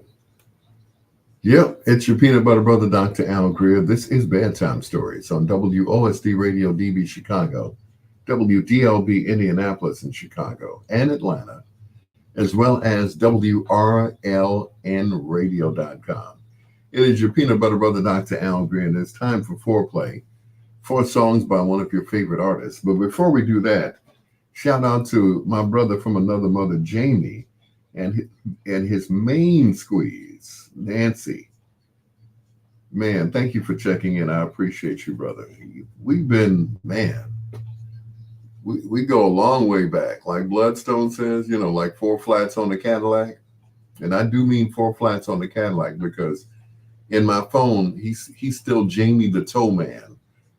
He's still Jamie the Tow Man. Back when, I would get in a jam. I say, man, I need you to tow my car. Man, those were the days.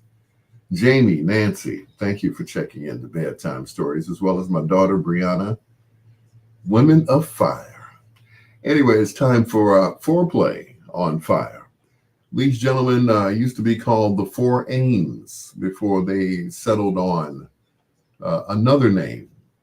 They recorded for Chess Records. They recorded for Riverside Records. And finally, they showed up at the door of Berry Gordy. He immediately changed their name and put them on the map and assigned them to one of the greatest songwriting teams of all time. Brian and Eddie Holland and Lamont Dozier. Tonight, we feature in foreplay the music of the Four Tops. Now, before you say this, the Four Tops did it first before Whitney. This is I Believe in You and Me on Bedtime Stories. It is time for foreplay. Baby girl.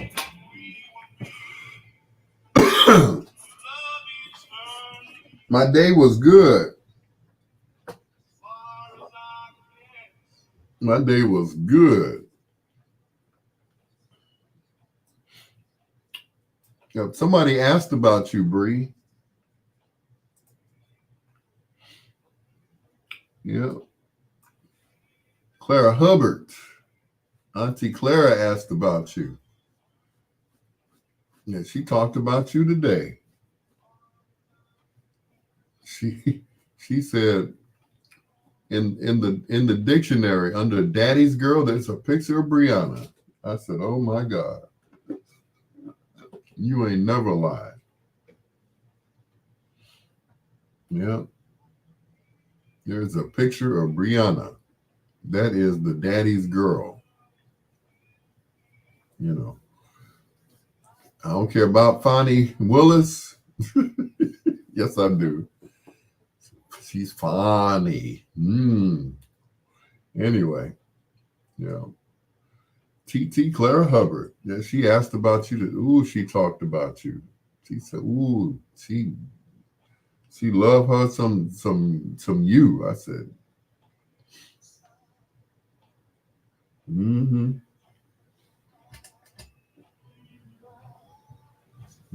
if anybody's in my corner, it's Brianna. I tell you.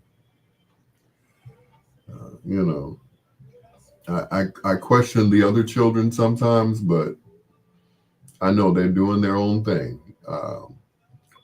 Larice is all the way in South Korea, Anthony ain't talking to me. And Alonzo, he's doing his thing, making children. And, you know,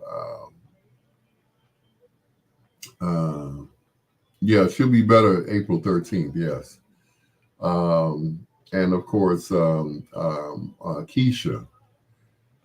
Ugh.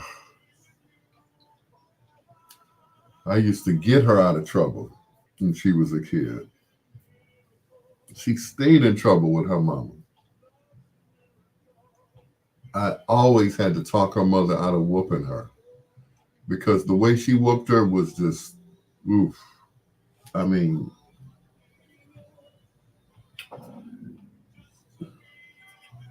beat her like a runaway slave.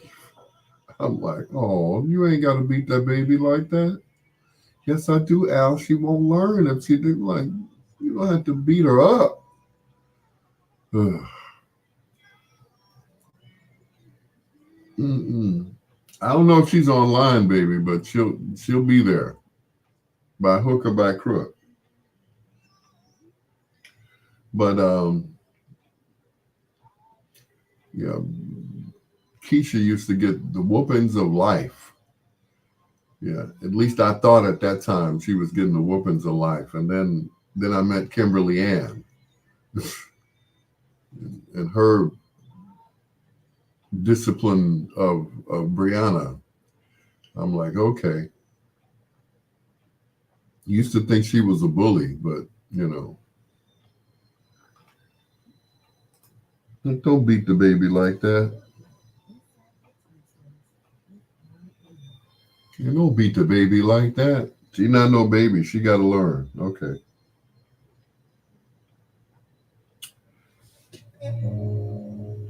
We say it's over. And just like before, we're about to take no more. Ooh, but suddenly I find that Yeah. Yep. Sometimes, you know, sometimes you can take discipline too far. You know, Elaine James. Hello, Elaine. I am fine. How are you? She said, I turned out okay. I think it did me well. I ain't gonna lie. It was times I was scared that she was gonna kill you for real. Damn it, I'll kill you. I'm like, don't kill the baby. Don't kill the baby.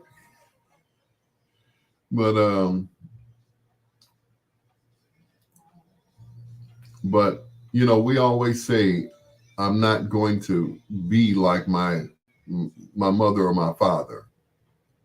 Hey, Rhea. Yeah, I always said I'm not gonna beat my kids like my parents beat me. You know, you live to tell the story. That mm-hmm. Yep. Lane, you okay? All right. But I would tell you about the story that my dad threw a shovel at me. Had I not ducked, it would take my head clean off.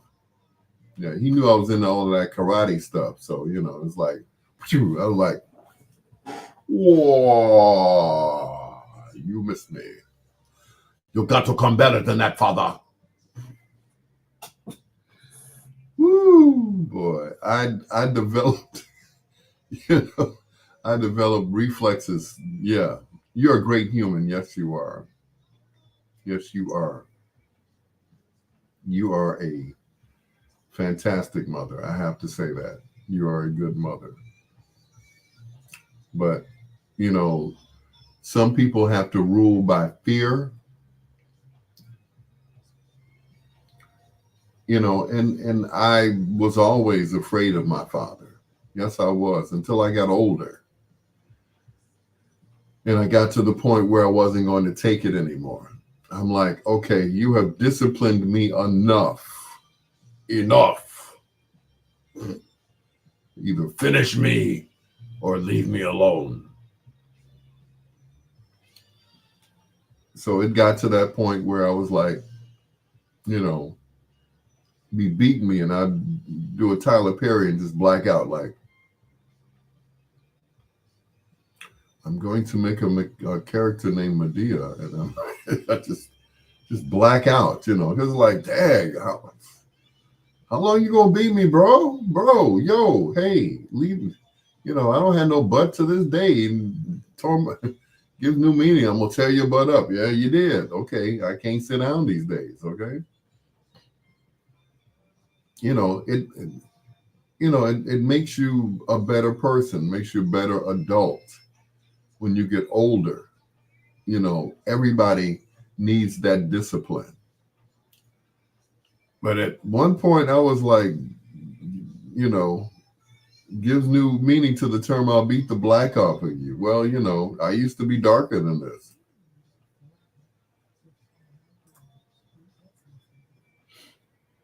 You know, at some point, it's like, okay, okay, okay, okay, okay, okay, I'm done. Okay, all right, I get it. Okay, stop beating me. Okay, you know, and I believe every child should have discipline. They should be disciplined.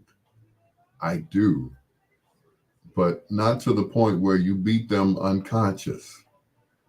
You know, I will knock you in the middle of next week. Okay, it'll be Wednesday again. Okay, I will beat the black off of you. Well, I used to look like Yaphet Kotto and Wesley Snipes, but now I look like El DeBarge and Shamar Moore.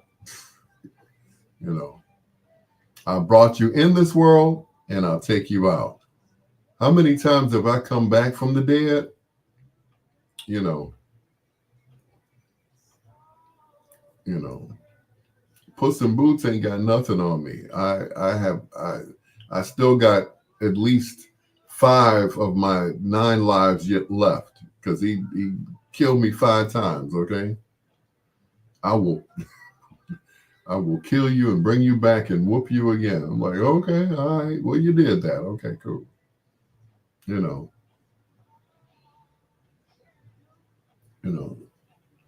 it did it make me a better person? I can't recall. I was unconscious most of the time. But anyway. But yeah, he, never let up on me. And I said I would never treat my children like that. I would never beat them like he beat me. And I stayed true to that. I did. I never. Okay, maybe once. But anyway, this was back when Alonzo was a little boy. We were in this music store, that I like to frequent, which was on 71st Street at the time where I lived. And, every weekend I would get to, I'd get to keep him on the weekends, right? And I had a habit of wearing, now wear all boots. But back then I had all suede shoes. I had brown, I had black, I had blue suede shoes, or blue suede. I had, every color imaginable. And I'm going to get them all back too. Watch. In the summertime, I'm going to be the only brother out there with suede shoes on. But I took him with me once. We walked around the corner. He was like, Daddy, I'm ready to go. I said, okay, give me a few minutes. Daddy, I'm ready to go. Okay, all right. So I'm talking to my guy, right? And my son decided he was going to step on my shoe. I had on some brown cow skin, whatever. I had on some brown suede shoes. And he stomped on my foot. First of all, I take care of my feet. I'm fickle about my feet and my hands. I'm a metrosexual. I go get my pedicure, my manicure, and everything else. He stepped on my foot. And before I knew it, I grabbed him by the collar and raised him up. I said, son, in my deepest voice. He's always afraid of my voice because he never heard me holler. I said, son, those are daddy's shoes. Daddy pays a lot for his shoes. Most of his shoes are either suede or leather, real leather, not nothing from, what was that place we used to go to all the time? Yeah. Yeah. Favor. Yeah.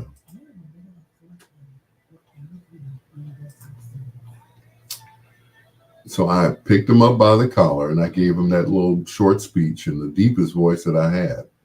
I said, now we're about to go and I'm going to feed you, but don't ever, ever, ever step on daddy's shoes again. Okay. I love you. Put him down. That was it. My father would have wailed on me right there in the store. He'd have just, oh man, it would have been the Thriller from Manila up in there. And I'd have been knocked out in the second round, okay?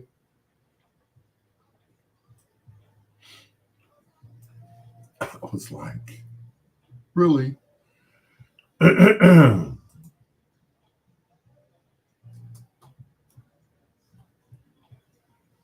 So that was it. So after that, we were cool, He has gone on to become a great father. He disciplines his sons when he has to, but not to the point where he knocks them unconscious like my father did me. So, and I, like I said, I can honestly say I never had to discipline my children, except maybe once,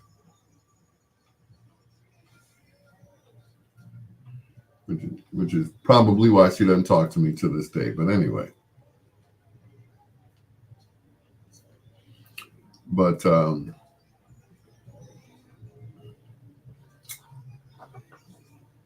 I think that I have great children. I do.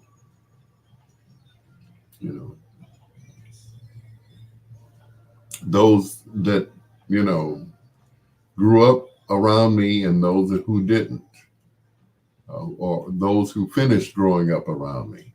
I think I did a pretty good job. I really do.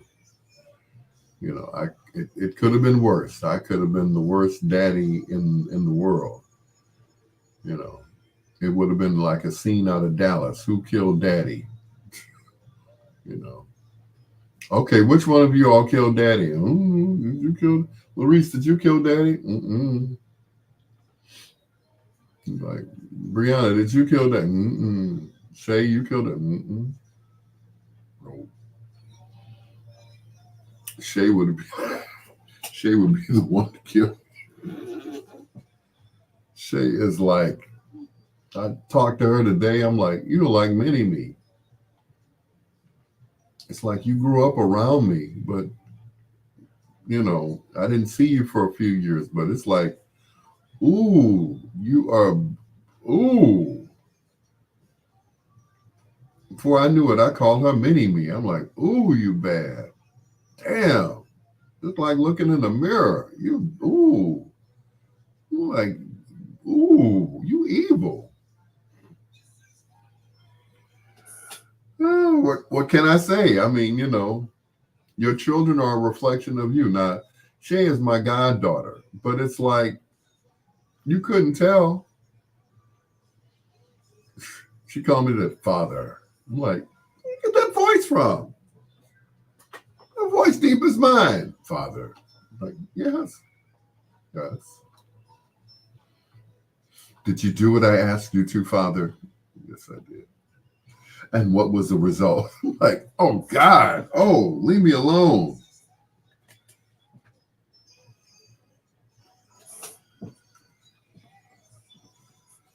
I'm gonna love you all over and over and over. I just wanna love you forever. and ever and ever and ever. Four Tops, wrapping up foreplay. Tonight, I'm going to love you all over, girl. You got to take a shower first. I don't want any mishaps, okay? So, yeah, make sure you wash your feet because, almost, 9 times out of 10, I might start at the feet and work my way up, okay? Because I don't know why I'm telling you guys this, but, I love me some pretty feet. I do. I certainly do. Yeah. Mm-hmm.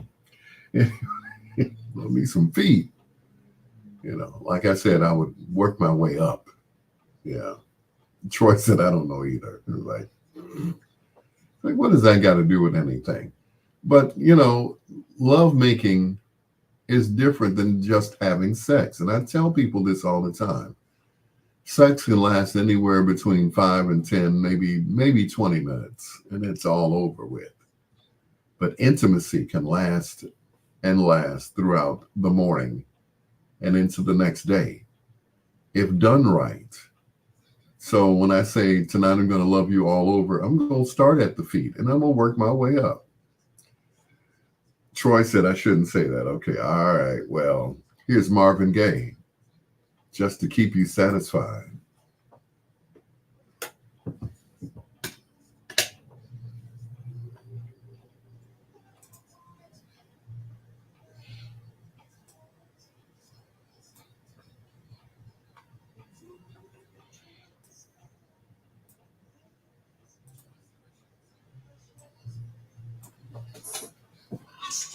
She said, play a song. Stop talking about toes. But come on, Troy. I mean, you never, okay, and every man has a different part of the woman's anatomy that they like. Of course we agree on, the top parts, but, I guess as long as they have two of those things, and meaning feet, then it doesn't matter what they look like. You can always put socks on her. You can always put socks on her, but you can't get an instant breast augmentation. And most of the women I dated, were like C's and D's and double D's, triple E's, triple wide, wide low. Just back them up right here. Yeah. Most of them were, very top heavy, baby. Heavy makes you happy. Well.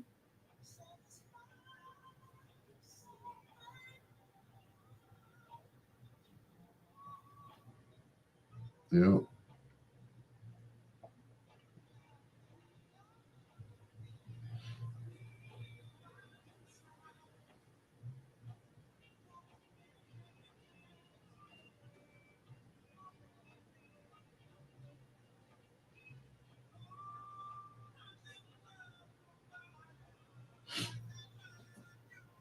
Did you hear about how Willie Nelson made the whole "We Are the World" thing possible?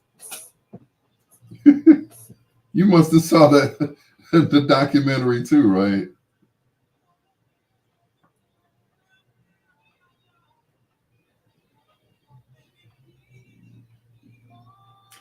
Yeah, I saw that documentary. Yeah, I sure did.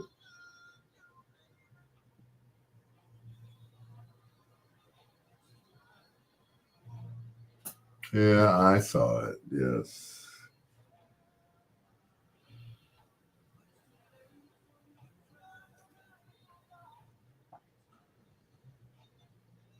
I see how they had to work over and over again on certain parts. Because certain people couldn't get their parts right. Especially your boy Huey Lewis. Yeah, worked Huey like a $2 hoe.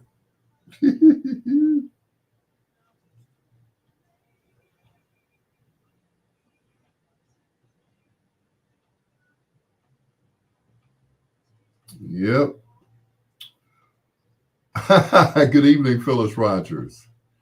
I just listened to the Four Tops, All in the Game. You know, I was gonna play that too, but I tried to pick the slowest of the slow songs. But I still have it up here in the queue. Great minds think alike. Oh, by the way, um, Clara Hubbard said hi.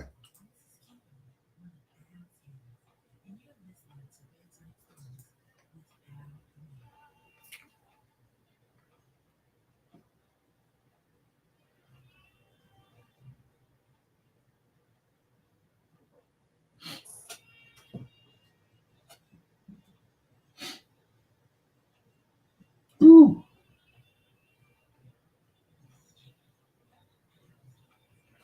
Yes, I will be sleeping with the heating pad on my back tonight. Yes.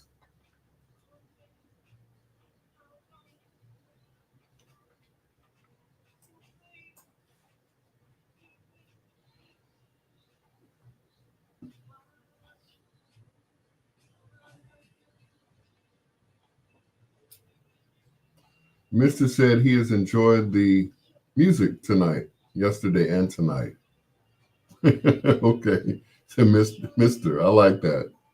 Yeah, tell Mr. I said hi. Yeah. You know, it's interesting. All of the women that I like, I'm I'm I wouldn't say friends with their husbands, but you know, I like to, you know, it's an old saying, keep your friends close and your enemies closer. Yeah. You know, and I try, you know, I try to get along with everybody, you know. He said, I hear you, man. You try, you know, you have to be nice, you know. You can't roll up on the girl and say, hey, you know, what's up? You know, hey, how you doing? You know, it's like, oh, who's this guy with you? Oh, that's oh, yes, your husband. Oh, okay. All right, player, what's up? Anyway, baby, you know, no, I'm not on that disrespectful stuff, okay? You know, you if you're ever to make any headway with the girl, you got to be friends with the, you know, you got to be friends with the husband. I'm just saying. I'm not saying that I would try to get with the girl, but it's less drama when you make friends with the husband or the boyfriend. It's less drama. It's less drama. Case in point, Cleopatra Draper. She brought her husband to work with her the other day. She was filling in for, I think, Matt or Perry or somebody. So she was filling in, you know, she brought her husband to work. You know, I said, you know, let me properly introduce myself, you know, this, that, and the other. I said, because the last time I introduced myself to somebody's boyfriend, husband, whatever, it didn't go well. They've hated me ever since. So he just looked at me and laughed. He said, you know, because he already knew about me, you know, through his wife. So, you know, we were cool. But yeah, if you ever, you know, don't disrespect the husband, because what happens is, you know, he'll say, I want that ninja in my house. Oh, okay. All right, bro. Okay. You know. My husband said you can't come over no more. Okay. It's cool. You know, I understand. All right. I get it. We good. You know. You come over after he leaves. No. Anyway, yeah, they don't. No, don't play that stuff. No. Like for instance, Pam Morris Walton is married to Frank Walton. I never met him before. I knew she was married to a pastor, but you know. So when I met him, he said, you know, hey, I'm Frank Walton. And I said, the Frank Walton? he's like, yeah. You know, it was no big deal to him, but to me, it's like, Man, you married Pam Morris. Wow. Man, I'm not worthy. You know, Pam Morris is like she's up there with Albertina Walker. She's the gospel sister of all time, So I got to bow down to you, brother.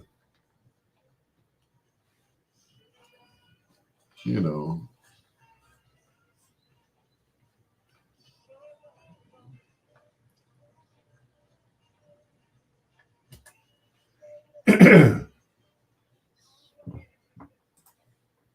Yeah, let's take a listen now. I got to dedicate that one to one of my coworkers at WVLN, Miss Darlene Hill. She said up until a few years ago, she didn't know what Marvin was singing about. You show love to ball. He thought he was dating, I guess, a basketball star. But anyway, like, no, you love to, balling is another word for, having intercourse. And of course, she didn't know that until a few years ago. It's like, you didn't know? You're like, so when a guy says, come on, let's go ball, they're like, what? The kids say smash. Yeah, man, I smashed last night. You did, But smash can be anything. And smash could be, sexual, or it could be a plate of food. Man, I smashed those ribs, boy. And you know me, no pork on my fork. They got to be some beef ribs. I'm just saying, Anyway, hello to Phyllis Rogers. Here's the Four Tops on Bedtime Stories. But it's all in the game. Yeah, Yeah, man, I smashed last night. You did. What'd you smash? A plate of ribs? What'd you smash? A plate of spaghetti? What'd you smash? This chick. And then I ate some more, and then I smashed her again. Bam. Had to give my strength back. He eat some more like Popeye, get my strength back. Smashed again. That's just like I heard the term reefer earlier today. Like, did someone say reefer? Yeah, you want to hit this reefer? No, if you got some weed, I'll take that, yes. Or it's the same thing? Oh, okay. It's like whatever we called it back in the day. My dad was, he was from that era where they called it reefer, or reefers. You're not smoking the reefers, are you? Oh, no. We smoking blunts, Daddy. Which reminds me, I hate to bust my son out like this, but he had to use the truck on Saturday. So we switched vehicles, right? He has an Elantra. Of course, I'm driving the Nissan Rogue, right? Well, it's more of a truck. So, he needed that to get his girlfriend's TV. Couldn't put it in the Elantra. There's nowhere to put it. You can't put it in the back seat. You can't put it in the trunk, nothing. So he said, Dad, Pops, can I, borrow the truck? I said, sure. He said, so you want me to leave my key with you? I'm like, yeah. You think I'm going to just sit in the house all day while you're gone? No, bruh. Run that. So I said, I'm, go ahead and get me some, some coffee.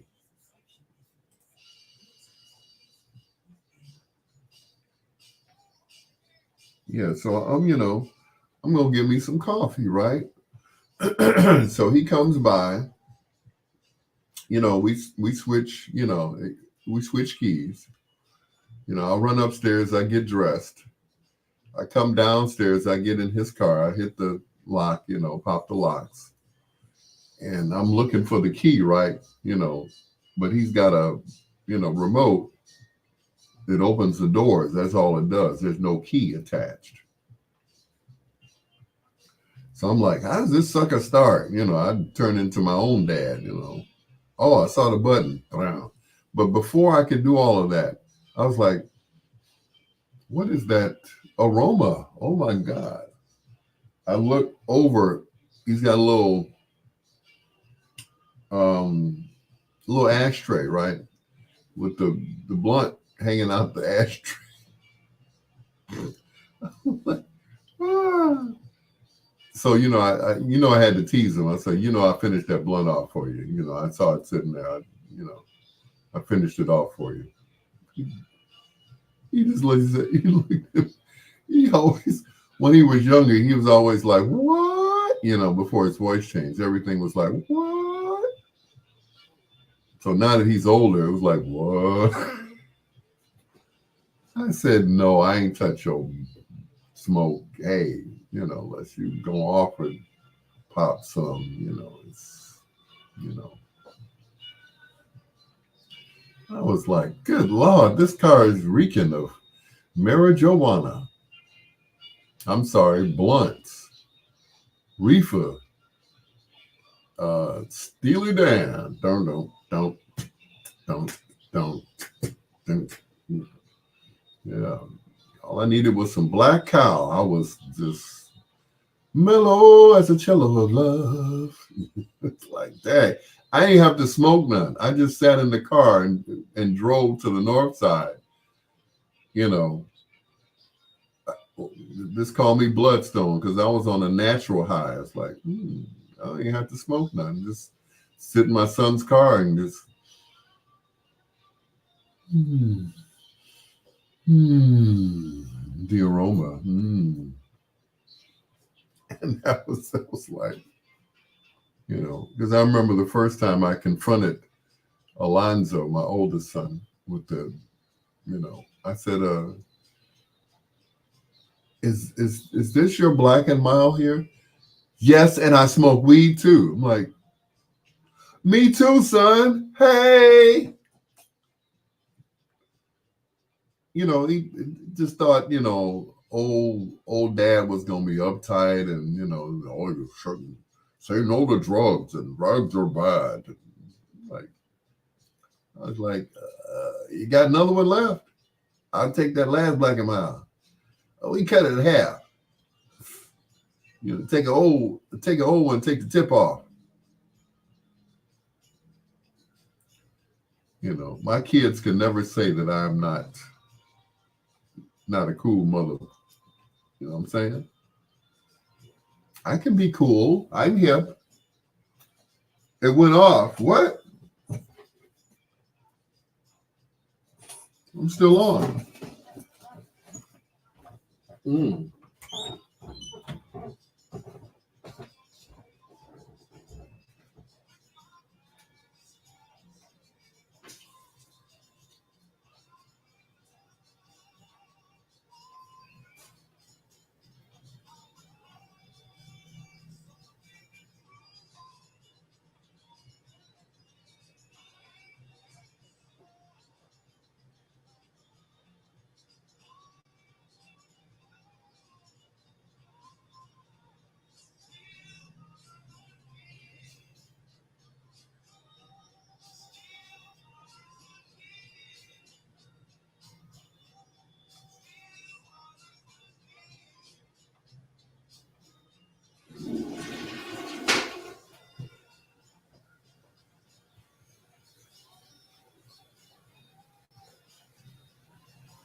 we were over here like, what happened? Oh, because I'm listening to it on my phone.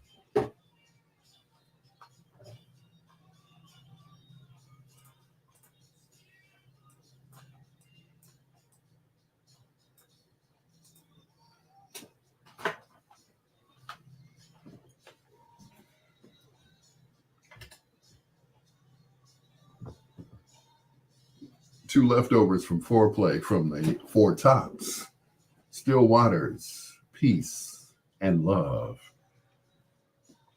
And soul. Anyway, it's your peanut butter brother, Dr. Al Greer. For those of you who are listening on the WRLN side, I hope we're still on. Let's see. Let's check all the stations here. All present and accounted for. Okay, cool. All right. It's your peanut butter brother, Dr. Al Greer. Soon to be on another station in Milwaukee. Wouldn't that be something? They would hate me, boy. It's your peanut butter brother, Dr. Al Greer. This is Bedtime Stories. Thank you, Nicole, for the heads up on the RLN side. I don't want to have to wake up Ray Neal. Man, I'm off, man. What, you ain't pay your bill, man? What's really going on? Anyway, we don't do that. Uncle Al, I'm off. Okay. This is what you do. Turn it back on. All right. Yeah. Put the power cord back in. Here's the first of two in a row from the Queen.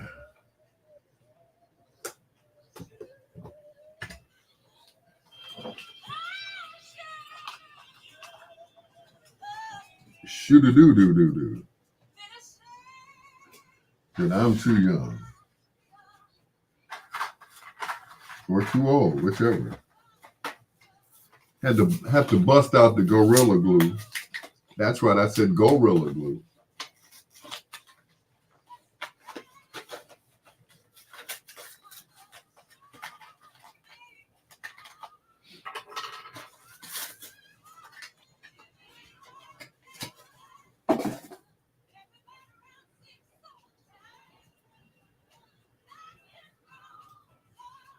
Mommy.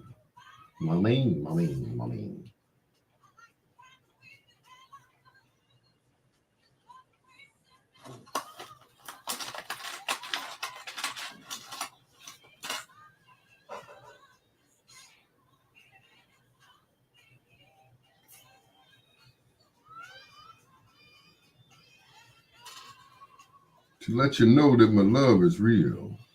It's real.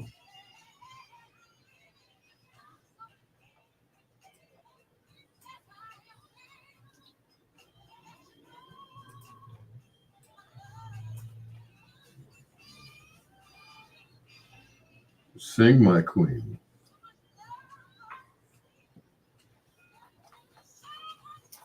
Material things.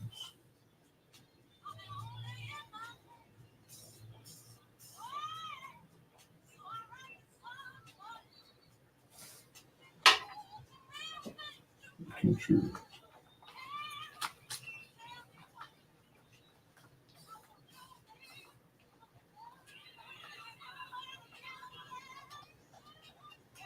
Not the ghetto life.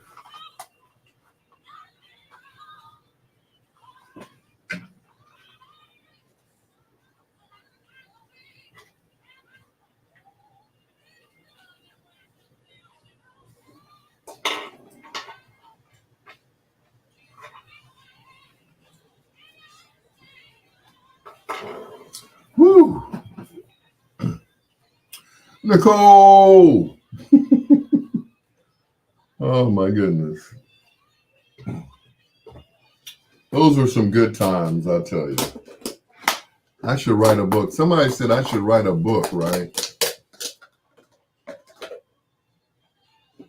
I'd have to change some of the names, right?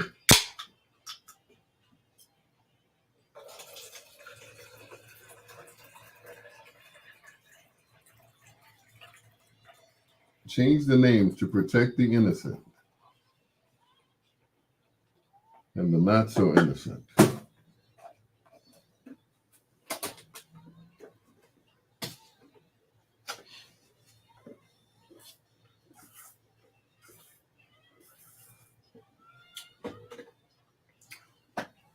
Yep, I would have to change every name in the book. And, I could talk about certain people and you would know who I was talking about. You'd be like, yep, that was him. Yep, that was her. I remember one night, a used to be good friend of mine who also worked for me. He he got a call one night from a very popular radio personality, female radio personality, and she was in distress. He said that she called him and she needed, some gas to get to work, right? So he said, okay, well, I met up with her at the gas station. Met up with her at the gas station. He said he filled up her tank using his gas card or credit card. Filled up the tank. What did she say? Gee, thanks. It was actually the money that she wanted. And he didn't have any money on him. It was late at night. She was on her way to work. She worked overnights at, a radio station. So he met her at the gas station on 67th and Jeffrey. He said he filled up her tank and she said, like, thanks.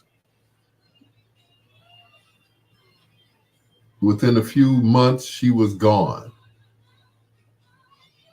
So sad. She was very talented, great voice. Can't say her name. I could, but she was beautiful inside and out. Another one. She was the news anchor on the morning show on WGCI, along with Crazy Howard McGee and Nikki Woods and all those people. She was all packed to go on vacation. Had her bags packed, everything, sitting in the bedroom. They said she laid back on the bed and died.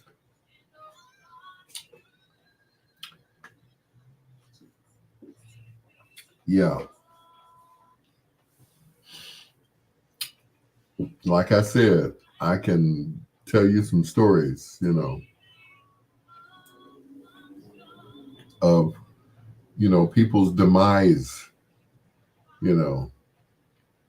famous DJ, radio personality, worked on GCI in the morning, had an affair, he and his wife, with the babysitter.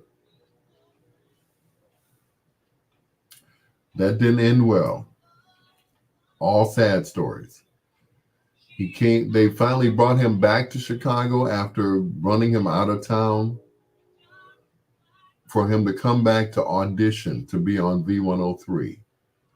Nobody had heard him in years, and he sounded flawless. He sounded like he did back in the day when he was doing mornings on GCI. They would not accept him back because of what he did in the past. He went back home, back to Little Rock, Arkansas, and blew his brains out because he could no longer be on Chicago radio. He figured that was his last shot. And that was it. All sad stories. 2 years ago, one of my mentors, Mr. I Love My Job, died in the radio station, May of 2 years ago. He just said on the air, let me open up the phone lines. And they found him slumped over in the chair in the station. He had started the music,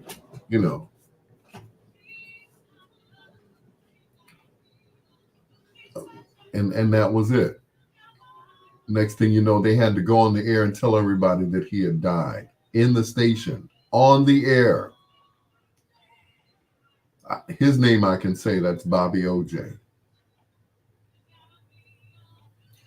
I had just texted Bobby saying that I would be down in Memphis in August. It was May.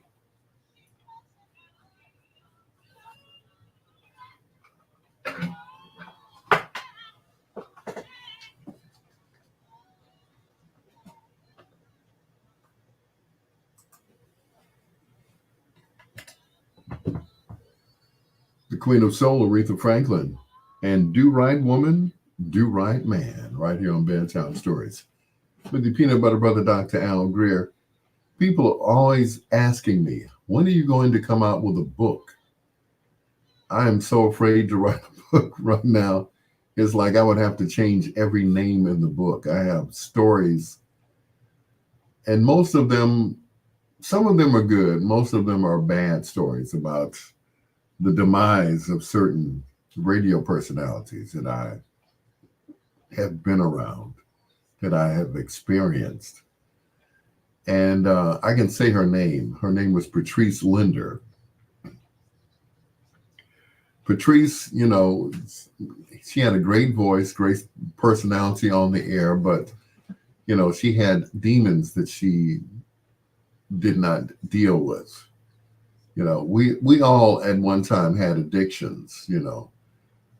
Most of us, of course, you know, it was bad drugs. It wasn't just weed. You know, it was cocaine. It was crack. It was, in some cases, heroin. And everybody didn't make it. Patrice was no more than maybe in her middle 30s. And she made her transition because of that. And it's those stories that I'll probably put in my book, because I don't want to make it all about me. I want to make it about the whole radio experience, you know.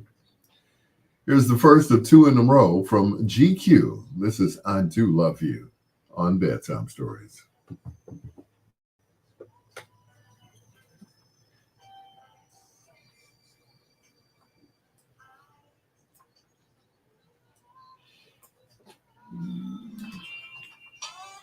It's all right. It's all right.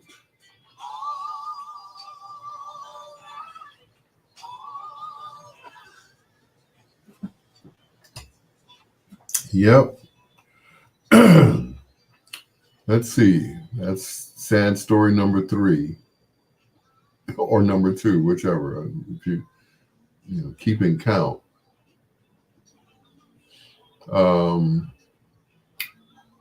Doug Banks came all the way to Chicago to be at the Black Women's Expo.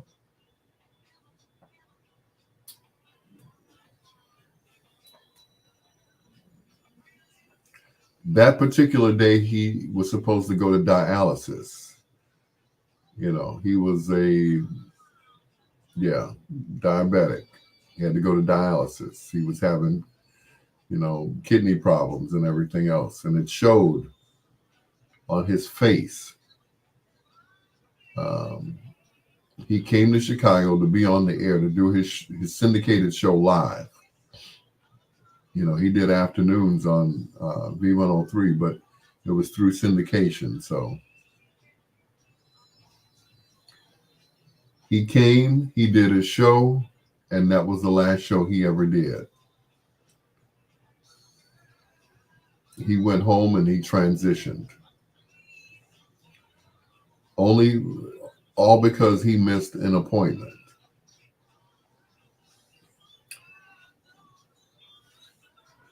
I remember getting a call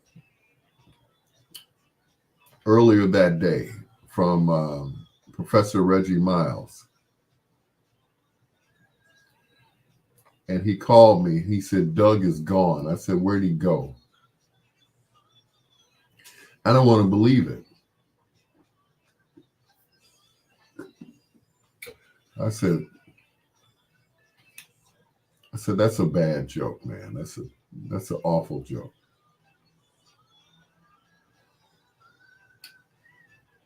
I tuned in that day to listen to his show. And as usual, the show started with this jingle, you know. Next voice I heard was Joe Soto. That's when it hit me. That's when I knew that it was real and Doug was gone. I didn't want to believe it. Still didn't want to believe it. Doug was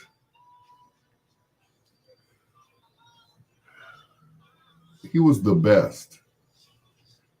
And I don't just mean he was the best radio personality. He was like a big brother to me. He talked me out of getting married the first time.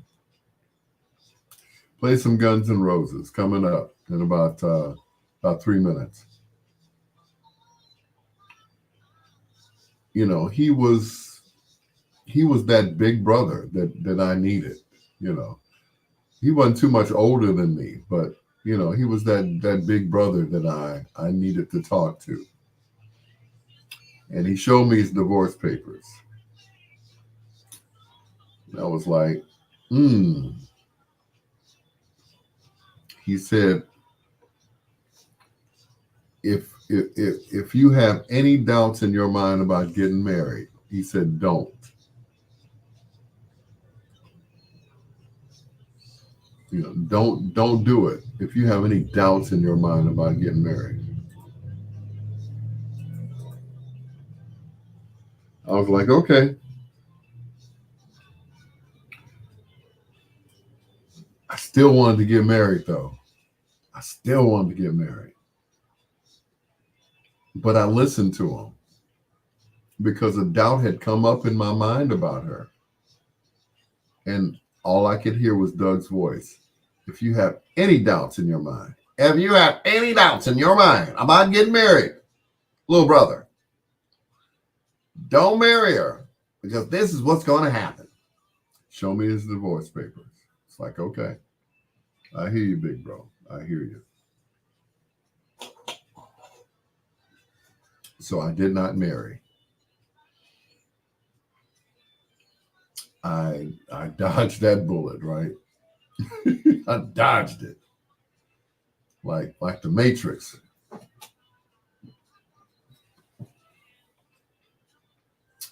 Doug was the best. Harold Lee Rush, who passed a few years ago, had a conversation with him right before New Year's of that year. He called me. He said, if I don't talk to you before New Year's Eve or before New Year's, he said, Happy New Year. To this day, I still have that message on my phone. He made his transition. I remember one night I was sitting in my car. I got a call from Dennis Knight, who works for Kennedy King in the radio department. He said, Harold's gone. I said, just like I said with Bobby, Harold's gone where? Just like I said with Doug, Harold's gone where? Harold's gone to heaven. I was like, wow. Gone. Gone, but never forgotten. You know. I mean, some of the best.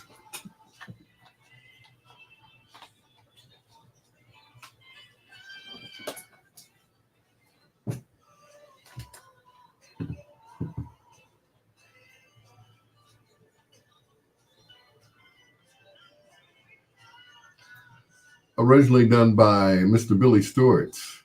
Sitting in the Park and I Do Love You from GQ. That's going to do it for your peanut butter brother, Dr. Al Greer. Thank you so much for staying up with me. Roy. Put that T in front of that. Troy, Nicole, Jamie, Nancy, thank you so much. My daughter, Brianna. Elaine James, thank you so much. Rhea Woods, thank you very much. She made good on her promise. Greg Beasley, thank you so much as always. JC, John Caldwell, appreciate you. Brother Les Keith Scott, love you, bruh. I miss him too, bruh. I miss him too. My niece Nunu, and of course, everybody else who was on my live, I appreciate you. We'll do it again tomorrow night, right here on these great radio stations. Till next time, blue skies, green lights, and peace. Good night, Miss Delicious.